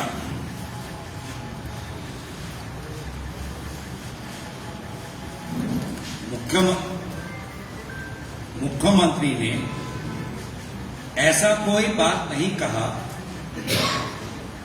केंद्र सरकार को भी पता है, क्योंकि 2014 में जब मैं सांसद बना तो जो हमारा पासपोर्ट है, जिस पासपोर्ट में हमने बॉर्डर जो क्रॉस किया है उस पे स्टैंप है, पाकिस्तान के होम डिपार्टमेंट का स्टैंप है। वो पासपोर्ट हमने केंद्र सरकार, मोदी सरकार को जमा कर दिया और मोदी सरकार से हमने नया डिप्लोमेटिक पासपोर्ट ले लिया। तो मोदी सरकार को 2014 में ही पता है कि फलाना ये सांसद है, ये उनका व्यक्तिगत पासपोर्ट हमारे पास है, इस तारीख को वो उधर गए, इस तारीख को वो इधर आए। ये तो उनके पास वो जानकारी भी है, हमने भी ये बात कहा, तो इसमें कौन सी बात नहीं है। हाँ, जहां पर बात आती है कि हम किस कारण से गए, वो भी मैंने पहले बताया हुआ है, कोई नई बात नहीं है। कि मेरी पत्नी 2012 में एक साल वो एक अंतर्राष्ट्रीय प्रोग्राम के अनुसार वो पाकिस्तान में थी। एक साल वो उसने वहां पर एक अंतर्राष्ट्रीय क्लाइमेट चेंज के प्रोग्राम पर काम किया। उसके बाद उसी प्रोग्राम, जिस प्रोग्राम का फंडिंग ब्रिटिश सरकार करता है, जिस प्रोग्राम का फंडिंग नेदरलैंड्स की सरकार करती है, जो प्रोग्राम दुनिया के विभिन्न प्रांतों में चल रहा है, साउथ अमेरिका में चल रहा है, अफ्रीका में चल रहा है, आसिया में चल रहा है, उसी प्रोग्राम के तहत वो एक साल पाकिस्तान में थी। उसके बाद वो भारत में आई और उस प्रोग्राम में काम कर रही थी, तो उसको काम से जाना पड़ा। मैं उनका शौहर, मैं उनका पति, मैं भी उनके साथ गया। वहां जाकर हमने उनका जीवन कैसे था, जीवन कैसे कटाया, कहां वो रहती थी, कैसा उसका जीवन था, कैसे एक व्यक्ति जो विदेश की है आसिया में आके पाकिस्तान जैसे देश में कैसे अकेले रही, उसे सीखा। वो किस बाजार में जाती थी, किस पार्क में टहलती थी, कहाँ वो खाना खाती थी, कहाँ वो कपड़े खरीदती थी, वो हमने देखा। तकसीला जो हमारा प्राचीन, हमारा सिविलाइजेशन का जो एक आर्कियोलॉजिकल वंडर है, तकसीला हम गए। और इसीलिए मुख्यमंत्री ने पूछा कि हाँ, पहले तो वीजा था लाहौर जाने का, उसके बाद हमने चेंज किया कि हमको तकसीला देखना था। इस्लामाबाद में इसका दफ्तर है ऑफिस का, तो हम इनके साथ हमें जाना पड़ा। तो ये बातें मैं इसलिए कह रहा हूं क्योंकि मुझे मुख्यमंत्री का जवाब नहीं देना। ये बातें मैं इसलिए कह रहा हूं ताकि मैं अपने असम के लोगों को और आप जैसे मीडिया, असम के और बाहर के जो हमारे विभिन्न कोने से हमारे पत्रकार हैं, आपके सवालों का उत्तर दें।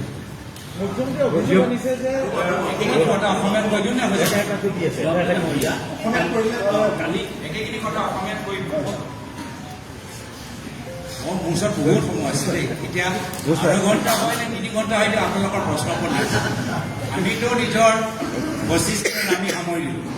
এতিয়া আমাৰ ধৈৰ্য আছে, গোটেই দিন যদি প্ৰশ্ন দিবলৈ বিচাৰে আমাৰিকো আপত্তি। এতিয়া মই অসমীয়াটো কৈ দিব লাগে গুৰুত্বপূৰ্ণ কথা যে প্ৰশ্ন সদনৰ ভিতৰত আমি কিছু প্ৰশ্ন উত্থাপন কৰিলোঁ যে আমাক সুধিব নালাগিছিল। মুখ্যমন্ত্ৰীয়ে ক'লে যে অসমৰ পৰা এজন সাংসদে দেশৰ সীমা সুৰক্ষালৈ কিয় প্ৰশ্ন কৰিব লাগে, কিয় নকৰোঁ? কি অসমৰ মানুহ কি দেশৰ সীমা সুৰক্ষাৰ বাবে একো নাজানে নেকি? কি অসমৰ মানুহ কি দেশৰ বিদেশ নীতিৰ ওপৰত আমাৰ ৰায় দিব নোৱাৰোঁ নেকি? কি আমি নিজৰ অসমলৈ আমি সীমিত হৈ থাকিম নেকি? আমাৰ ৰাষ্ট্ৰীয় ৰাজনীতি, আন্তঃৰাষ্ট্ৰীয় ৰাজনীতিৰ ওপৰত আমাৰ ৰায় থাকিব নোৱাৰে নেকি? আমাৰ জ্ঞান নাই নেকি? আমাৰ বুদ্ধি নাই নেকি? কিয় নকৰোঁ? নিশ্চয় আমাৰ সুধিম, আমাৰ ৰায় আছে। আৰু লোকসভাৰ ভিতৰত নিয়ম আছে কি যদি প্ৰশ্ন এনেকুৱা এটা সেন্সিটিভ প্ৰশ্ন যাৰ উত্তৰ আমি দিব নোৱাৰোঁ, তেওঁলোকে এই প্ৰশ্নটো ৰদ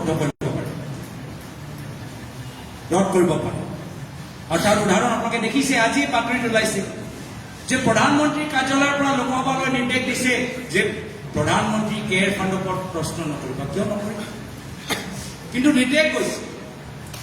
আৰু যি প্ৰশ্ন আমি উত্থাপন কৰিছোঁ, সেই প্ৰশ্নবোৰ বেলেগ দলৰ সাংসদজনেও উত্থাপন কৰিছে। সেই প্ৰশ্ন লোকসভা ছেক্ৰেটেৰিয়েটে অধ্যয়ন কৰিছে, দেখিছে এইটো প্ৰশ্ন শুদ্ধ, আৰু এই প্ৰশ্ন উত্তৰো কেন্দ্ৰ চৰকাৰে দিলে।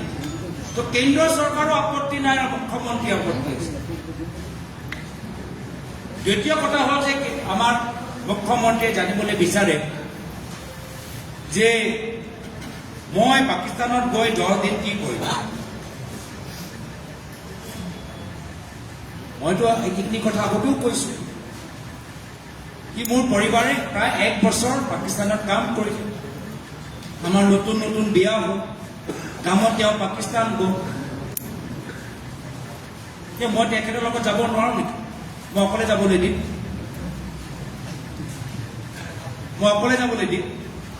মই তেখেতৰ লগত গৈছোঁ চাবলৈ, কেনেদৰে আছিলা, ক'ত গৈছিলা, কেনেদৰে থাকিলা। অকলে এজন বাহিৰৰ পৰা, ইউৰোপৰ পৰা অহা, ইউকেৰ পৰা অহা, পাকিস্তান যেনেকুৱা দেশত কেনেদৰে তুমি 1 বছৰ কাটিলা, ময়ো জানিবলৈ বিচাৰোঁ। ক'ত থাকিলা, ক'ত তোমাৰ বজাৰ, ক'ত তোমাৰ পাৰ্ক, ক'ত তুমি দোকান কৰা, দোকানৰ পৰা বস্তুখিনি কিনা। আৰু হয় আমি আগতে লাহোৰলৈ গ'লোঁ, পিছত গৈ মোৰ মন কৰিলে তকচিলা যাবলৈ। তকচিলা আমাৰ ভাৰতীয় চিভিলাইজেশ্যনৰ আমাৰ আটাইতকৈ প্ৰাচীন এটা ঠাই, আৰ্কিঅলজিকেল ঠাই। মোৰ মন কৰিলে তকচিলা যাবলৈ। আৰু নিয়ম অনুসৰি আমি যদি বেলেগ ঠাইলৈ যাবলৈ বিচাৰোঁ, এইটো এটা নিয়ম দেই যে পাকিস্তানৰ পৰা কোনোবা ইয়াত আহিলে বা ইয়াৰ পৰা যদি কোনোবা পাকিস্তানলৈ গ'লে ক'ত ক'ত যাবা তুমি আগতে কৈ দিব লাগিব। আমি যেনেকৈ ইয়াৰ পৰা থাইলেণ্ডলৈ যাওঁ, এটা ভিজা হ'লেই হ'ল আৰু গোটেই থাইলেণ্ড ভ্ৰমণ কৰিব পাৰোঁ, এইটো নিয়ম ইয়াত নহয়। কোনোবা পাকিস্তানৰ পৰা ভাৰত আহিলে ক'ব লাগিব কোনখন চহৰলৈ যাবা, চহৰ হিচাপে পাৰ্মিশ্যন ল'ব লাগিব। আৰু একেৰাহে আমি যেতিয়া তালৈ যাওঁ, আমি চহৰ হিচাপে ক'ব লাগিব যে কোনটো চহৰত আমি থাকিম।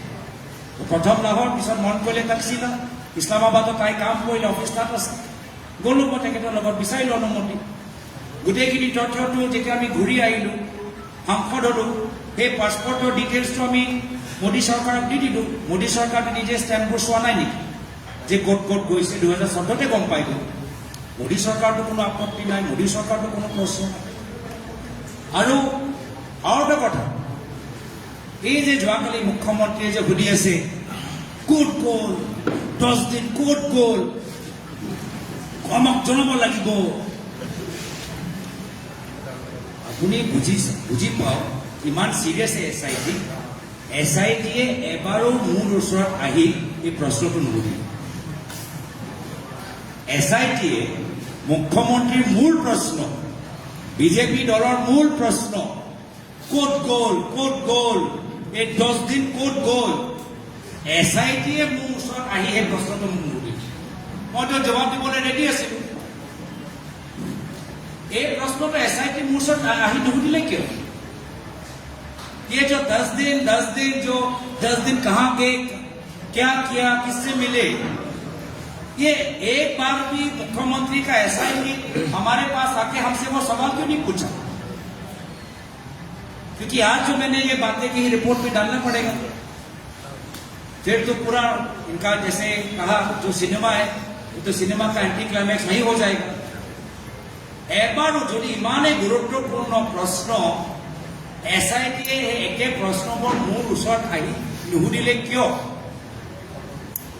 নুসুধিলে মইতো কৈছিলো যদি SIT বিচাৰি মই নিজে তেওঁলোকৰ খোজকাঢ়ি তেওঁলোকৰ কাৰ্যালয়লৈ যাম SIT एक बार भी हमारे पास नहीं आया जबकि हम कितने बार बोला कि हम SIT को कोई बाधा नहीं देंगे कोई कानूनी बाधा नहीं देंगे कोई कोर्ट में नहीं जाएंगे संपूर्ण हम सहायता SIT को करेंगे एक बार के SIT हमसे आके हमको ये नहीं पूछा कि 10 दिन आप वहां पे क्या करें तो मैं निजर परिवार লগত গলো আইনী প্ৰক্ৰিয়া জড়িত গলো এতিয়া আমিও শুনিবলৈ বিচাৰো যদি এইটো নিয়ম মুখ্যমন্ত্ৰীও কৈ দিয়ক যে জুবিনদাৰ মৃত্যুৰ পিছত সিংগাপুৰত কোন কোন আছিল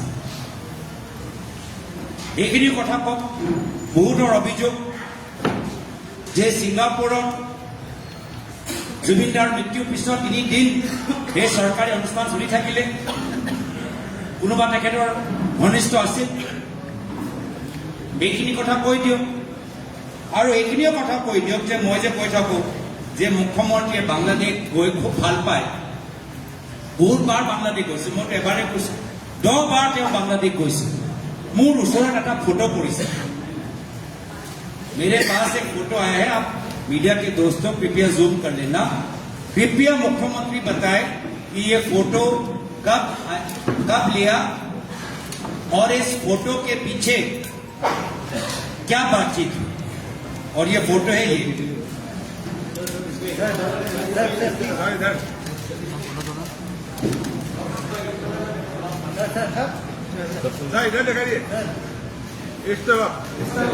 ये फोटो बांग्लादेश का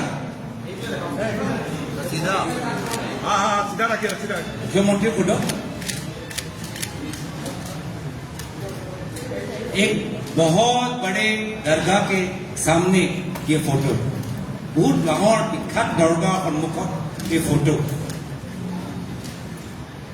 এই ফটো এজন ডাঙৰ বিখ্যাত মৌলানা লগত হিমন্ত বিশ্ব শৰ্মা ডাঙৰীয়া ফটো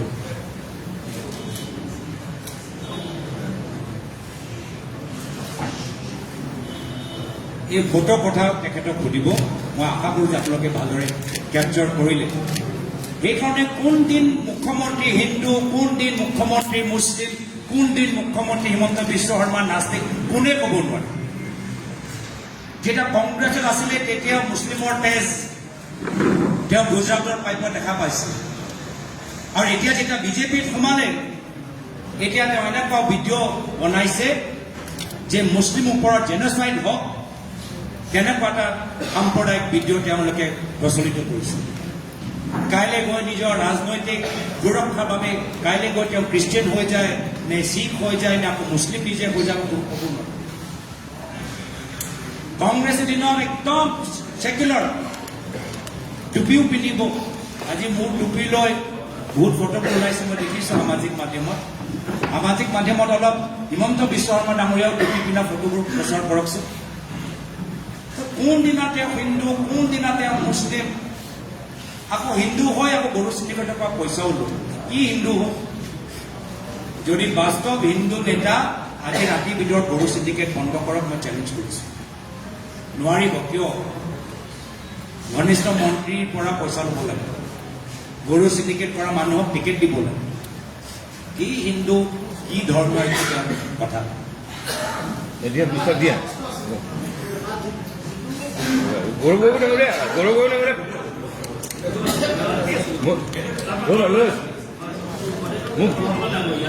কালি মুখ্যমন্ত্ৰীয়ে কৈছে যে বৰ্তমান আপোনাৰ পত্নীয়ে এতিয়াও পাকিস্তানৰ পৰা দৰমহা লৈ আছে, এতিয়াও বেংক একাউণ্ট সক্ৰিয় হৈ আছে, আৰু যেতিয়া ভাৰততো কাম কৰিছিলে তেতিয়াও কিন্তু তেওঁ পাকিস্তানৰ পৰাই দৰমহা লৈ আছে।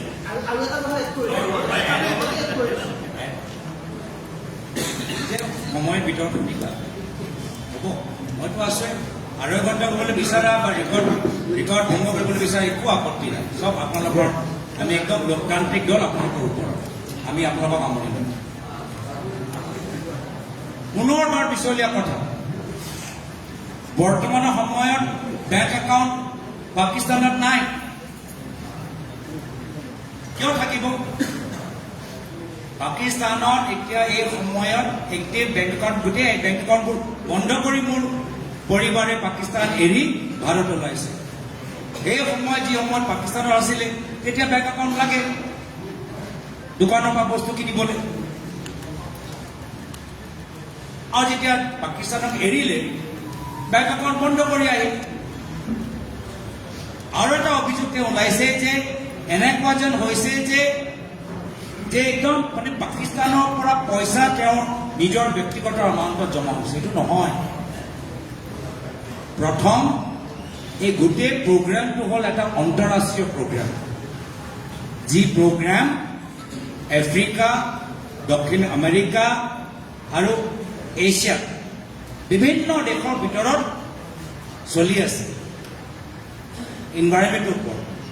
এনেকুৱা ধৰণৰ বহুত হয় আমাৰ স্পৰ্ট, কি কয়, বহুত ধৰণৰ এনেকুৱা NGOবোৰ থাকে যে শিক্ষা ক্ষেত্ৰত এছিয়ান ডেভেলপমেণ্ট বেংক, ৱৰ্ল্ড বেংকৰ প্ৰজেক্ট আজি অসমৰ ভিতৰত হৈ আছে। এছিয়ান ডেভেলপমেণ্টৰ প্ৰজেক্টবোৰ আজি অসমৰ ভিতৰত কাজিৰঙাত হৈ আছে। তো একেৰাহে এনেকুৱা এটা ইণ্টাৰনেশ্যনেল প্ৰগ্ৰাম যাৰ পইচা কোনো পাকিস্তানৰ পইচা নহয়, আন্তঃৰাষ্ট্ৰীয় সেই চৰকাৰ যি তেওঁলোকৰ ফাণ্ড, তেওঁলোকৰ পইচা। এই পইচাটো ভাৰত পাকিস্তানৰ দুটা NGOৰ মাজত চুক্তি। যি সময়ত মোৰ পৰিবাৰ পাকিস্তানৰ NGOত আছিলে তেতিয়া সেই আন্তঃৰাষ্ট্ৰীয় পইচা তেখেতৰ সেই NGOৰ, পাকিস্তান NGOৰ পৰা তেখেতৰ একাউণ্টত সোমাইছিল। যেতিয়া তেওঁ ভাৰতৰ NGO এমপ্লয়ী হ'ল, এই পাকিস্তানৰ NGOয়ে ভাৰতৰ NGO য'ত তেওঁ চাকৰি কৰিছিল তেওঁলোকক ট্ৰান্সফাৰ কৰিলে, আৰু মাত্ৰ এমাহৰ কাৰণে সেই ভাৰতৰ NGOয়ে সেই পইচাটো, আন্তঃৰাষ্ট্ৰীয় পইচাটো তেখেতৰ একাউণ্টত জমা কৰিলে। কিন্তু তেওঁ এমপ্লয়ী, তেওঁ এটা ভাৰতীয় NGOৰ এমপ্লয়ী। এমাহৰ বাবে এই দুটা যেতিয়া শ্বিফটিংটো হ'ল, পাকিস্তান NGO, ইণ্ডিয়া NGOৰ মাজত এনেকুৱা হ'ল। আৰু গোটেইখিনিতো আমি আকৌ কওঁ, আমাৰ ইলেকশ্যনৰ সময়ত আমি এফিডেভিটবোৰ নিদিওঁ নেকি? ভাৰত চৰকাৰৰ ওচৰত আমি স্পাউচৰ এফিডেভিট নিদিওঁ নেকি? বেংক ষ্টেটমেণ্টবোৰ নিদিওঁ নেকি? এইখিনি কথা 2014-15 কথা। এইখিনি বেংক ষ্টেটমেণ্ট কি মোদী চৰকাৰৰ ওচৰত নাই নেকি? পাকিস্তানৰ পৰা কাম পাইছে কি যে মানে যেতিয়া টায়াৰ যেতিয়া পাংচাৰ হৈ গ'ল, একদম হাবাটো থুচিবলৈ চেষ্টা কৰি আছে মুখ্যমন্ত্ৰীয়ে, কৰি আছে। কিন্তু তথ্যটো থাকিব লাগিব, যুক্তিটো থাকিব লাগিব, বেছটো থাকিব লাগিব, গোটেই কাহিনী লাইভ কথাটো থাকিব লাগিব। নাথাকিলে তেখেতৰ কোৱাৰ দৰে সাংবাদিকে 2-3টা প্ৰশ্ন কৰিলে গোটেই মুখ্যমন্ত্ৰীৰ চেহেৰাটো ক'লা হৈ গ'ল। একদম মই যেতিয়া প্ৰথম 2-3টা প্ৰশ্ন যেতিয়া শুনিলোঁ তেতিয়াই গম পালোঁ যে সাংবাদিকসকলো কনভিন্স হোৱা নাই। মুখ্যমন্ত্ৰীৰ কথাবোৰ, তেওঁৰ চেহেৰাবোৰ চাই গম পাব যে তেওঁ অলপ সংঘাত হৈছে, ভাল পোৱা নাই। ইমান কষ্ট কৰি DPT দুজন সাংবাদিকৰ লগত আগতীয়াকৈ আলোচনা কৰি গোটেইখিনি কৰিলে তথাপিও যে প্ৰভাৱ নেপেলালে। তাৰপিছত কি হ'ল, হেডলাইনটো হ'ল হেডলাইনটো কি হ'ল ভেলকি পাছ আমাৰ চেয়াৰটো চাইছে অলপ ঘাম ওলাইছে কিন্তু হাঁহি মুখেৰে আপোনালোকৰ প্ৰশ্ন উত্তৰ দি আছে হয় গৌৰৱ গগৈ ডাঙৰীয়া মুখ্যমন্ত্ৰীয়ে যিকেইটা অভিযোগ আনিছিল তাৰ ভিতৰত আটাইতকৈ গুৰুত্বপূৰ্ণ অভিযোগটো হ'ল এনেকুৱা যে আপোনাৰ পৰিয়ালে IB গোপন ৰিপৰ্ট তেওঁ পাকিস্তানক যোগাৰ কৰিছিল বা তকিৰ চেকক যোগান কৰিছিল লগতে আপুনি যেতিয়া লাহোৰৰ পৰা কৰাচী বা ইছলামাবাদ গৈছিল তেতিয়া পাকিস্তানৰ ইণ্টেৰিয়ৰ মিনিষ্ট্ৰীৰ তেওঁলোকৰ নিমন্ত্ৰণ ক্ৰমে গৈছিল তেনেকুৱা আৰু ভিছা ৰিজিম শিথিল কৰা হৈছিল আৰু লগতে FCRও উলংঘা কৰা হৈছিল এই কেইটামান অভিযোগ মুখ্যমন্ত্ৰীয়ে দাঙি ধৰিছিল কি ক'ব এই বিষয়ত প্ৰথমটো হ'ল আজি মিডিয়া বাতৰিত এটা এই SIT ৰিপৰ্টৰ এটা পৃষ্ঠা বাতিল হৈছে য'ত কোৱা গৈছে যে মোৰ পৰিবাৰে নিজৰ কামৰ ক্ষেত্ৰত এটা গোপন IB ৰিপৰ্ট ইমেইল যোগেদি অফিচৰ ইমেইল যোগেদি পঠাইছে আপোনালোকে চাব এই ৰিপৰ্টটো তাৰ ৰিপৰ্টৰ উল্লেখ সাংবাদিকসকলে সংবাদ জগতত নিজে প্ৰচলিত যি কথা চৰকাৰৰ কেতিয়াবা IB বা চৰকাৰৰ কিছুমান অফিচিয়েলে মিডিয়া ষ্টৰী দিয়ে মিডিয়া ষ্টৰীৰ পৰা আধাৰিত তেওঁ নিজৰ কামৰ কাৰণে সেই ইণ্টাৰনেশ্যনেল প্ৰগ্ৰাম এই প্ৰগ্ৰামৰ ভিতৰত বিভিন্ন ৰিকুৱাৰমেণ্ট থাকে জানিবলৈ বিচাৰে তোমালোকে প্ৰেছ ৰিলিজবোৰ চাই দেশৰ কি চৰকাৰৰ পৰা কি তেওঁলোকৰ ৰায় চৰকাৰে বিভিন্ন বিষয়ৰ ওপৰত কি ৰায় প্ৰকাশ কৰিছে মিডিয়াত কি প্ৰকাশ কৰিছে মিডিয়া প্ৰকাশ কৰা ৰায়বোৰহে মোৰ পৰিবাৰে তাত দিছে এতিয়া যি পৃষ্ঠা মই চালো সেই পৃষ্ঠাটো ইণ্ডিয়ান এক্সপ্ৰেছৰ এটা ষ্টৰীতে সেই কথাটো উল্লেখিত ইণ্ডিয়ান এক্সপ্ৰেছৰ আধাৰিত ভিতৰতে সেই কথাবোৰ উল্লেখিত তো যি প্ৰেছৰ ভিতৰত প্ৰকাশিত কথাবোৰ আছে বাতৰিবোৰ আছে য'ত চৰকাৰে নিজৰ ৰায় স্পষ্টীকৰণ দিয়ে নিজৰ স্থিতি স্পষ্টীকৰণ দিয়ে কেতিয়াবা চৰকাৰে অফিচিয়েলি অনঅফিচিয়েলি কোড দিয়ে এইখিনি ভিত্তিতে এইখিনি তেওঁলোকে বিভিন্ন কামৰ ৰিকুৱাৰমেণ্টৰ বাবে নিজৰ এনালাইচিছবোৰ দিয়ে গৌৰৱ গগৈ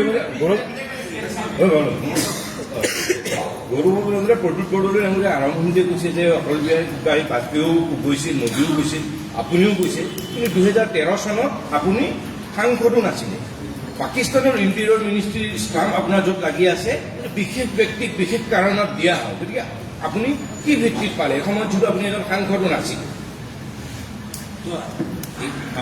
পাকিস্তানলৈ ভাৰতীয় মানুহ নাযায় নেকি নহয় এইটো যিটো ইণ্টেৰিয়ৰ মিনিষ্ট্ৰীৰ ষ্টাম্পটো মই আপোনাক তৰ্ক বিতৰ্ক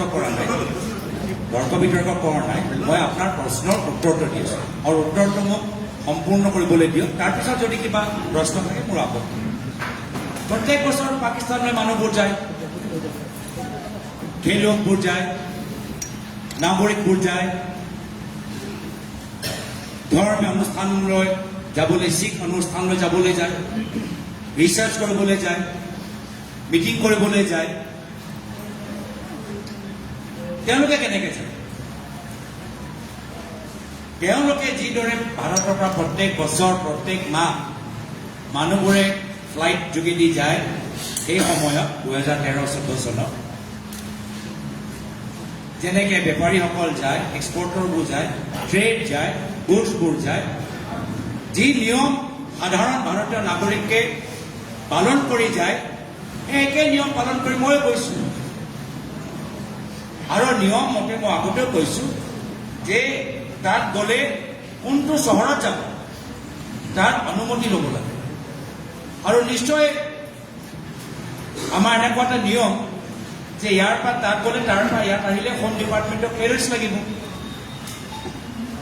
হোম ডিপাৰ্টমেণ্টক জনাব লাগিব হোম ডিপাৰ্টমেণ্টৰ ক্লিয়াৰেন্স নোহোৱাকৈ আমি তাত যাব নোৱাৰোঁ তাত আমি আহিব নোৱাৰোঁ এতিয়া আমি অনুমতি বিচাৰিছোঁ ক্লিয়াৰেন্স বিচাৰিছোঁ এইটো ইনভিটেশ্যন কেনেকৈ হ'ব মুখ্যমন্ত্ৰী শব্দবোৰ চাব দেই মুখ্যমন্ত্ৰীয়ে কৈছে যে মই পাকিস্তানৰ ইণ্টেৰিয়ৰ গৃহ বিভাগৰ নিমন্ত্ৰণত গৈছো।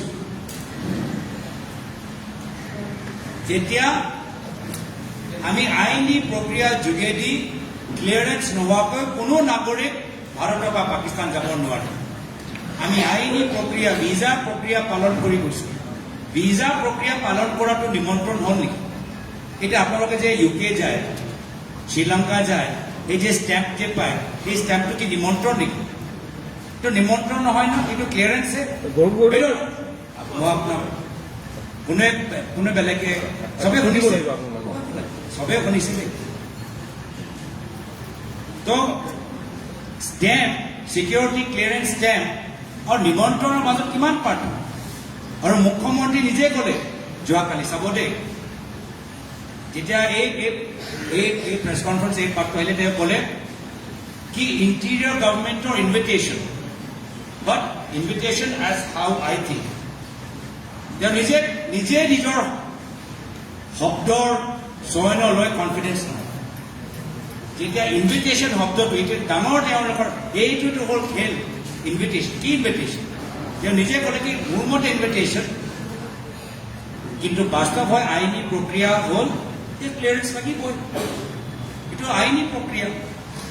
আৰু তাত গৈ মই ক'লো যে আমি তাকছিলা যাবলৈ বিচাৰোঁ, তেওঁৰ পৰিবাৰৰ কামৰ লগত গৈছোঁ। মোৰ পৰিবাৰ পাকিস্তানলৈ গৈছে, মই অকলে যাবলৈ দিম নেকি? মই তেখেতৰ লগত নাযাওঁ। নতুন আমাৰ বিয়া, মই নাযাম নেকি? অক্টোবৰত বিয়া হ'ল, গৈছে জানুৱাৰীত, মই অকলে যাবলৈ দিম নেকি? গৈ আহিলোঁ তেখেতৰ লগত। এইটোৱে তেওঁৰ ধুৰন্ধৰ কাহিনী বনাই দিলে। এইটোৱে ধুৰন্ধৰ হৈ গ'ল নেকি? মই নিজৰ নতুন মানে মোৰ লগত বিয়া হ'ল, পাকিস্তান গৈছে, গৈ আহিলোঁ, এইটোৱে ধুৰন্ধৰ।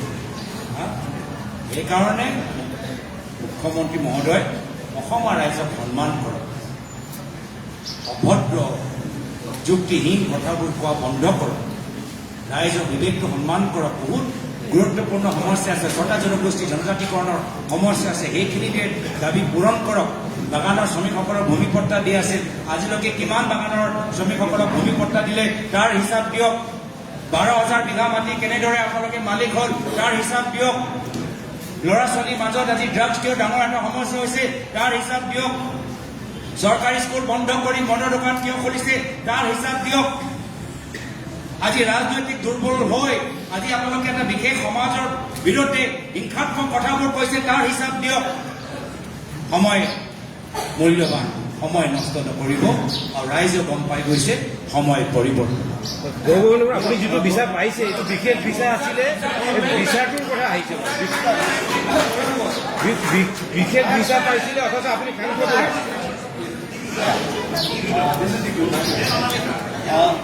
So yesterday's press meet, all the documents submitted in the site, we have found Ali Tokir Sheikh. Have you ever met somewhere, whether it's India or Pakistan, Ali Tokir Sheikh? Or do you think that during this period, your 10 days stay in Pakistan, or your wife that she is working for Lead India or Lead Pakistan, she gives certain documents. Do you think that she shared any kind of sensitive information related to India, internet security or international? Or one more point he mentioned, that she has mentioned in her report, low risk, low visibility. What do you say?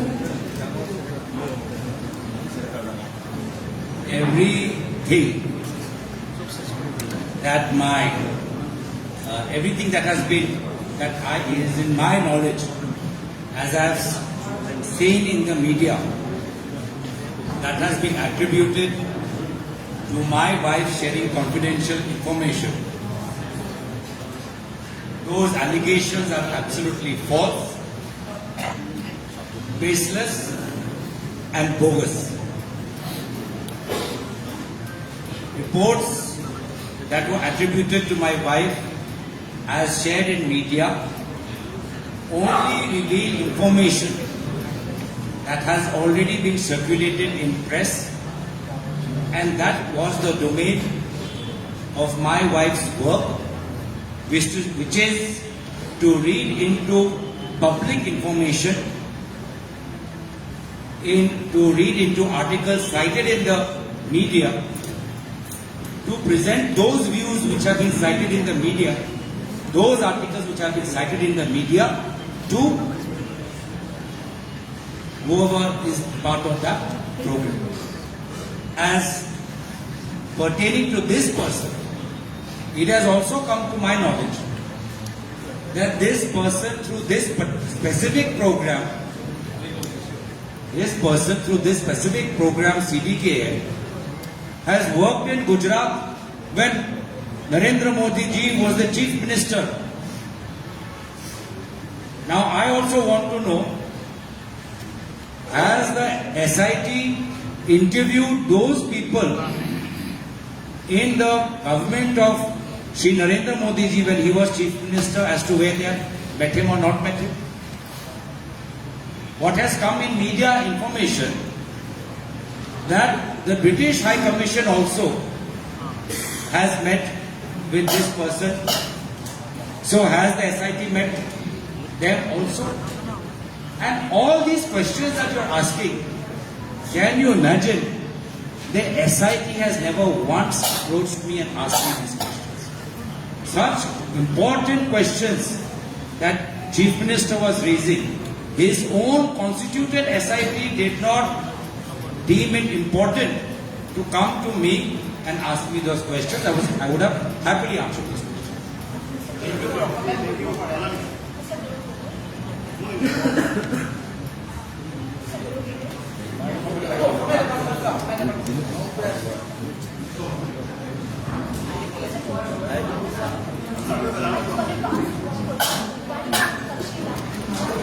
The plan was before you have planned for that Takshila, because for the Indian citizenship you doesn't need any separate visa if you have the Pakistan visa already valid for. So did you plan for the Takshila before visiting Pakistan, or like after going to Pakistan you have planned for Takshila? And regarding the social media post, CM have clearly mentioned that for the 10 days you were silent on social media. So what do you say on this?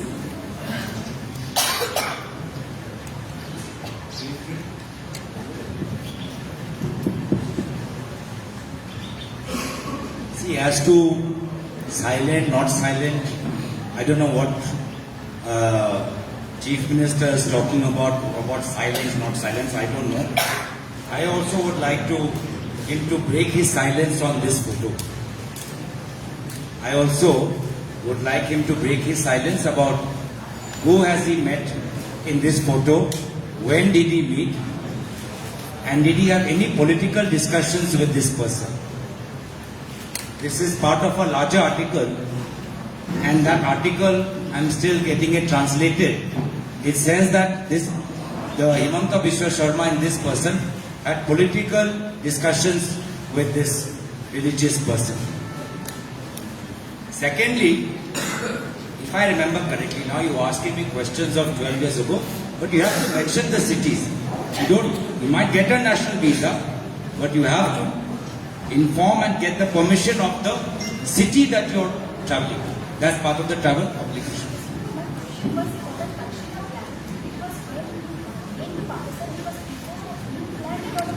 No, after. I just said, after. I have gone only because I have married my wife 3 months before. She is going to Pakistan. I felt it is my duty as a husband to accompany her.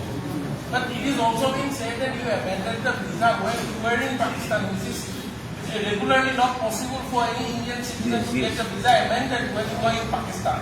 What is visa amendment? Did you understand? What is visa amendment? That your permission to visit Islamabad and Karachi was approved when you were already in Pakistan, which is basically... I have already explained that when you apply for permission, you mention the city that you will be traveling to. Once you are there, if you want to add more destinations, the agreement between both countries is such that you can add those cities within those time period that you are there, but you have to get that clearance. Without clearance, no Pakistani can come and go anywhere. In that time, 2013-14, the regime was such.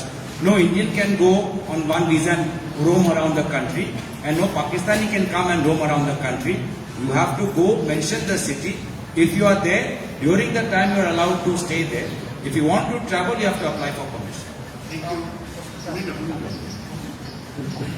2013 চনত চিটিকেন নামৰ যিটো সংস্থা সেই সংস্থাটোৱে গুজৰাটত 2013 চনত চিটিকেন নামৰ সংস্থাটোৱে 2013 চনত জলবায়ু পৰিৱৰ্তনৰ ওপৰত কাম কৰিছিলে গুজৰাটত আৰু সেই সময়ত মুখ্যমন্ত্ৰী হিচাপে নৰেন্দ্ৰ মোদী আছিলে সেই সময়ত কিবা বিসংগতি পাইছিলে মই সেইটোৱে জানিবলৈ বিচাৰোঁ যে ৰাষ্ট্ৰীয় সুৰক্ষা লৈ এই গুজৰাটৰ চৰকাৰে কিবা কনফিডেন্সিয়েল ইনফৰমেশ্যন এৰি দিলে নেকি এইখিনি তথ্যবোৰ হ'ব লাগে এই গোটেইখিনি যে তদন্ত যে ক'ৰবাত নে ক'ৰবাত মোৰ আৰু আমাৰ ওপৰত যে কেন্দ্ৰিত হৈছে তাৰ মানে এইটো ৰাষ্ট্ৰীয় সুৰক্ষালৈ নহয় আমাক কেনেদৰে সময় পৰিৱৰ্তন চৰকাৰৰ কেলেংকাৰীৰ পৰা আমাক কেনেকৈ ডিষ্ট্ৰেক্ট হ'ব পাৰে সেয়া লৈ আৰু ৰাইজৰ মাজত আমাক লৈ তৰুণ গগৈৰ পৰিয়াল লৈ তৰুণ গগৈ বোৱাৰী লৈ তৰুণ গগৈ এইবোৰ নাতি নাতি লৈ কেনেদৰে ৰাইজৰ মাজত বিভ্ৰান্তি সৃষ্টি কৰিব পাৰে সেয়া হ'ল এটা ষড়যন্ত্ৰ মই ভাবোঁ যি বিশ্বাসঘাতক কাম প্ৰায় তৰুণ গগৈদেৱৰ লগত হিমন্ত বিশ্ব শৰ্মা ডাঙৰীয়া কৰিলে সেই যাত্ৰাটো আজিও অব্যাহত আছে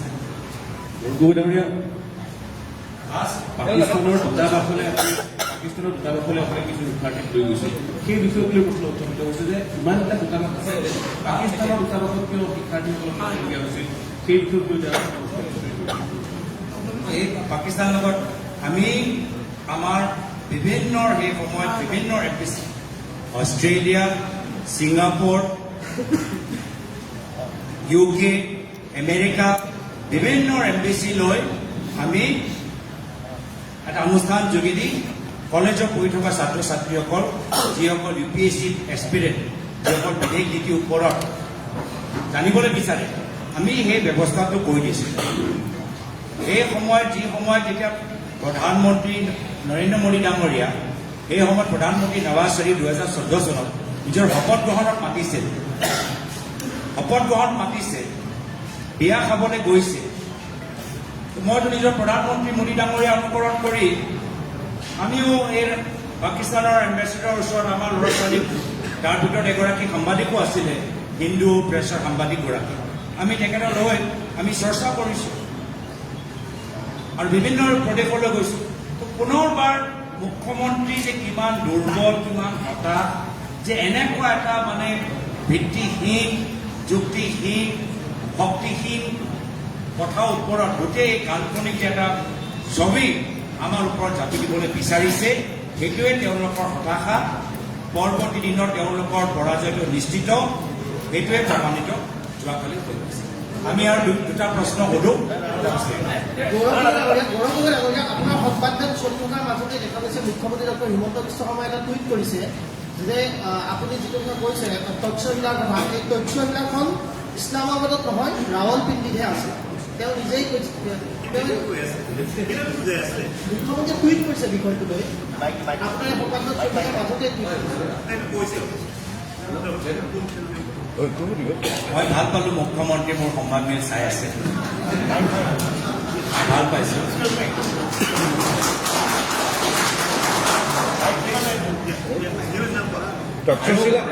তক্ষশিলা আমাৰ ইণ্ডাছ চিভিলাইজেশ্যন আমাৰ ভাৰতীয় চিভিলাইজেশ্যনৰ আমাৰ যে তাৰ পৰা আমাৰ ভাৰতীয় চিভিলাইজেশ্যন গোটেই পৃথিৱীত আটাইতকৈ পুৰণি চিভিলাইজেশ্যন সেই আৰ্কিঅলজিকেল চাইট লৈ গৈছোঁ সেয়ালৈ তেখেতৰ আপত্তি হৈছিল নে মই কি কওঁ লাহোৰ আৰু ইছলামাবাদ দেখালে তাৰপিছত ৰাৱলপিণ্ডি গ'ল তক্ষশিলা ৰাৱলপিণ্ডিত আছে আপুনি আৰু এখন চহৰলৈ গ'ল আপুনি লাহোৰ আৰু তাত তক্ষশিলাত আমাৰ চাণক্যও তাত আছিলে ৰাৱলপিণ্ডিত আছে আৰু এখন চহৰলৈ গ'ল মানে মই সেইটোৱে কৈছোঁ ইছলামাবাদ পৰা কিমান দূৰ চাই লওক ইছলামাবাদ পৰা কিমান দূৰ চাই লওক এইটো মই চাই লওক আপোনালোকে চাই লওক এইটো আমি গৈ এনেকৈ ঘূৰি আহিছে চাই লওক আৰু নহয়, আপুনি নিজে কৈছে বেলেগ বেলেগ চহৰলৈ যাবৰ কাৰণে বেলেগ বেলেগ ভিছা কৰিবৰ কাৰণে সুবিধা হৈছে আৰু এখন চহৰৰ ঠিক আছে। গোটেই কথা দূৰত্বটো ডাঙৰ কথা। তো সেইকাৰণে আমি কৈছোঁ যে আমাৰ ইছলামাবাদ আৰু লাহোৰ সিহঁতৰ মাজে মাজে কাৰাচিও কৈ দিছে। এটা সময়ততো এই কোনোবা এজন বিজেপি বিধায়ক হিমন্ত বিশ্ব শৰ্মা ঘনিষ্ঠ এটাতো পুৰা আইডেণ্টিটি মোৰ চাপি দিলে বাৰু ইয়াত ব্ৰেকফাষ্ট, তাত ISI, তাত তেওঁলোকৰ লাঞ্চ, তাৰপিছত ডিলিট কৰি দিলে। মোৰতো চিন্তা হৈছে সেইগৰাকী বিদেশ মন্ত্ৰীৰ বাবে যিগৰাকীয়ে গোটেই পৰামৰ্শটো হিমন্ত বিশ্ব শৰ্মা ডাঙৰীয়াক দিছে, মোৰ তাৰ বাবেহে অলপ মোৰ চিন্তা হৈছে। ইমান দিন আৰু মানে তেওঁ সেই মন্ত্ৰী হৈ থাকিব মই নাজানো দেই। গোটেই যে কাহিনীটো নহ'লে বড়োপেটাৰ কালি মুখ্যমন্ত্ৰীয়ে এটা ইংগিত দিছে যে ক'ৰবাত নহয় ক'ৰবাত আপুনি ব্লেকমেইলৰ সন্মুখীন হৈছিল, ব্লেকমেইলৰ সন্মুখীন হৈ পাকিস্তানত গৈছিল, 10 দিন পাকিস্তানত আছিল আৰু সেইখিনি সময়ত আপুনি কিছুমান গ্ৰুপত কিছুমান কাম কৰিব লগা হৈছিল আৰু সেই গোটেই বিষয়টোৰ লগত ক'ৰবাত নহয় ক'ৰবাত ব্লেকমেইলিং জড়িত আছে আৰু হয়তো পাকিস্তানে আপোনাৰ সেই সকলোবোৰ গোপন বৈঠক ৰেকৰ্ডিং কৰি ৰাখিছে। আপুনি অসমৰ মুখ্যমন্ত্ৰী হ'লে, দেশৰ প্ৰধানমন্ত্ৰী হ'লে আপোনাক পৰৱৰ্তীভাৱে ব্লেকমেইলিং কৰি পাকিস্তানকে কাম কৰে। ভাল ধুৰন্ধৰ চিনেমা ভাল কৰিছে। প্ৰমাণ দিব পাৰিলে অভিযোগটো আমিও দিব পাৰোঁ। প্ৰমাণ কি দিলে? এই যে SI কি প্ৰমাণ দিলে? সেইটো ভাল, তেওঁ ধুৰন্ধৰ বনাইছে। হয়তো অভিযোগ প্ৰমাণটো কি দিলে? সেইটোৱে কৈছে, আপোনাৰ ঠিকেই ক'লে। প্ৰয়াত তৰুণ গগৈদেৱৰ গোটেই পৰিয়ালৰ ইমেজ তেওঁ ৰাইজৰ মাজত কণ্টেক্টত পেলাব বিচাৰিছে, কিন্তু অসমৰ জনসাধাৰণৰ মৰম, প্ৰয়াত তৰুণ গগৈদেৱৰ প্ৰতি শ্ৰদ্ধা আমাৰ বাবে আমাৰ সুৰক্ষা কৱচ।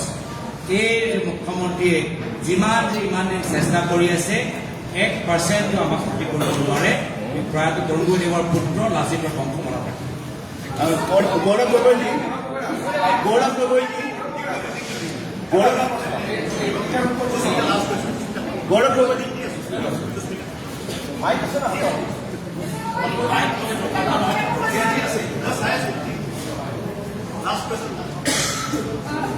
Hello. Government of Assam has now said that they will be referring the case to the FHA. So how do you think, how seriously the central government will take it forward? Should we expect some concrete results? Because you are saying that they don't have any evidence.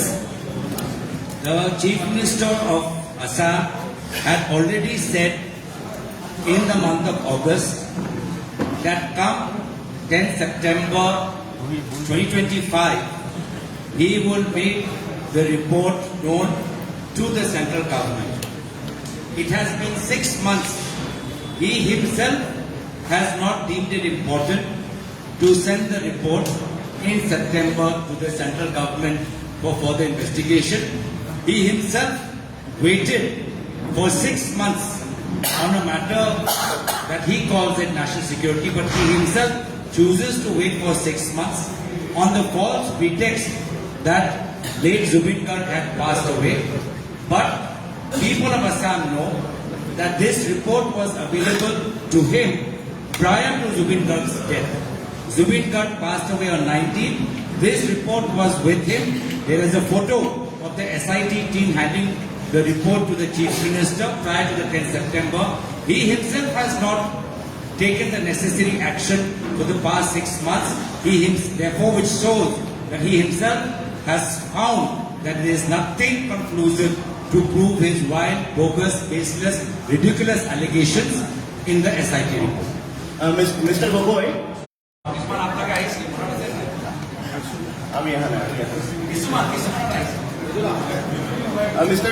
Gogoi, my question is that since you were married in 2013 and you went with your wife to Pakistan, so that she doesn't face any problem, so that she doesn't feel newlyweds. Close with Mr. Ali Tokir. What do you have to say? Ali Tokir.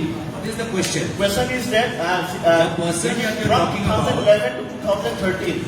Yes, for a part of that international program is still running, and that same international program, that CDKN, has gone and worked in Gujarat when Shri Narendra Modi ji was the Chief Minister. Now, can we then say that the Gujarat government was in cahoots with this said Pakistani individual and was taking action detrimental to national security. Why Gujarat government getting clean sheet and my wife not?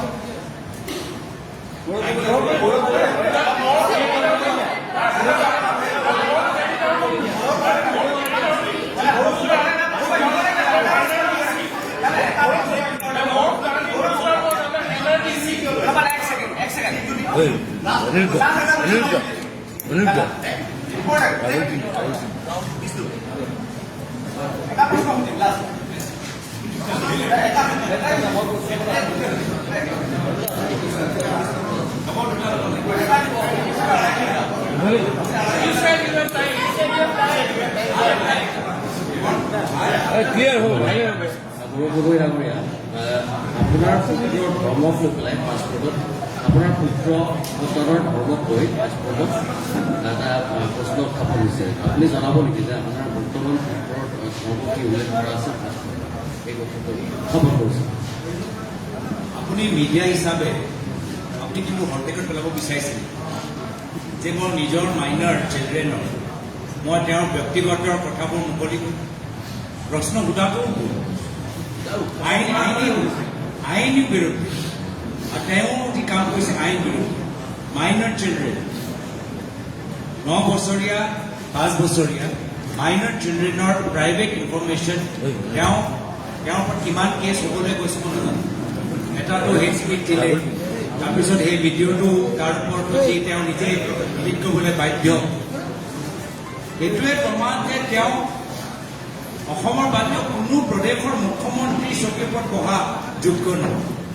যে নিজে বাৰম্বাৰ দিনে দিনে অপৰাধ কৰে, যে নিজে বাৰম্বাৰ আইনৰ উলংঘ কৰে, তেওঁ ৰাইজক কি শিকাব? আৰু তেওঁ খালি এটাই কথা শিকাইছে যে কেনেদৰে নিজৰ পৰিবাৰৰ নামত মাটি সম্পত্তি ল'ব পাৰে। এতিয়া তেওঁকহে চাই তেওঁলোকৰ ঘনিষ্ঠ মন্ত্ৰী বিধায়ক সেই এইখিনি কাম কৰিছে। সকলোৱে নিজৰ পৰিবাৰৰ নামত ক'ৰবাত গৰু কিনিছে, ক'ৰবাত মাটি লৈছে, ক'ৰবাত মহিলা সমিতিৰ মাটি দখল কৰিছে। এই গোটেই মডেলটো পৰিবাৰক ইউজ কৰি এই গোটেই মডেলটোহে হিমন্ত বিশ্ব শৰ্মা ডাঙৰীয়াই গোটেই দেশক অসমৰ বিজেপি নেতাৰ মাজত প্ৰচলিত কৰে। গৌৰৱ গগৈ ডাঙৰীয়া, মুখ্যমন্ত্ৰীৰ প্ৰায়খিনি অভিযোগৰ আপুনি উত্তৰ দিছে আৰু মুখ্যমন্ত্ৰীৰ প্ৰায়খিনি অভিযোগৰ আপুনি উত্তৰ দিছে। আৰু কথাটো হৈছে আপুনি এই কথাটো উল্লেখ কৰিছে যে 6 মাহ কোনকে লেট কৰিছে। সেই কথাখিনি হয় 10 ছেপ্টেম্বৰ তাৰপিছত তাৰিখ বুলি আপুনি উল্লেখ কৰিছে। এতিয়া কথাখিনি হ'ল যিখিনি অভিযোগ আহিছে সেই অভিযোগখিনি লেট হোৱাৰ বাবে তাৰ গ্ৰহণযোগ্যতা নাথাকিব নেকি বা গ্ৰহণযোগ্যতা থাকিব বুলি আপুনি ভাবে নাই? ৰাষ্ট্ৰীয় সুৰক্ষাৰ লগত সম্পৰ্ক থকা এদিনো পলম আমি সহ্য নকৰোঁ, কিন্তু তেওঁতো 6 মাহ সহ্য কৰিলে। তেওঁ ৰাষ্ট্ৰীয় সুৰক্ষা লৈ তেওঁ কিমান চিন্তিত সেইটো তেওঁ 6 মাহৰ পলম এইটোৱে প্ৰমাণ কৰি দিলে। তেওঁ নিজে প্ৰমাণ কৰি দিলে যে ৰাষ্ট্ৰীয় সুৰক্ষা তেওঁৰ বাবে গুৰুত্বপূৰ্ণ বিষয় নহয়, নিৰ্বাচনী কিবা এটা ফুলজাৰিহে। আমাৰ বাবে আমি ৰাষ্ট্ৰীয় সুৰক্ষা লৈ আমাৰ বাবে কোনো ফুলজাৰি নহয়, একো পাতল বিষয় নহয় যে আমি এনেদৰে হ'ব পাৰোঁ। তেখেতৰ বাবে হ'ব পাৰোঁ, যাৰ বাবে তেওঁ 6 মাহ কৰিছে।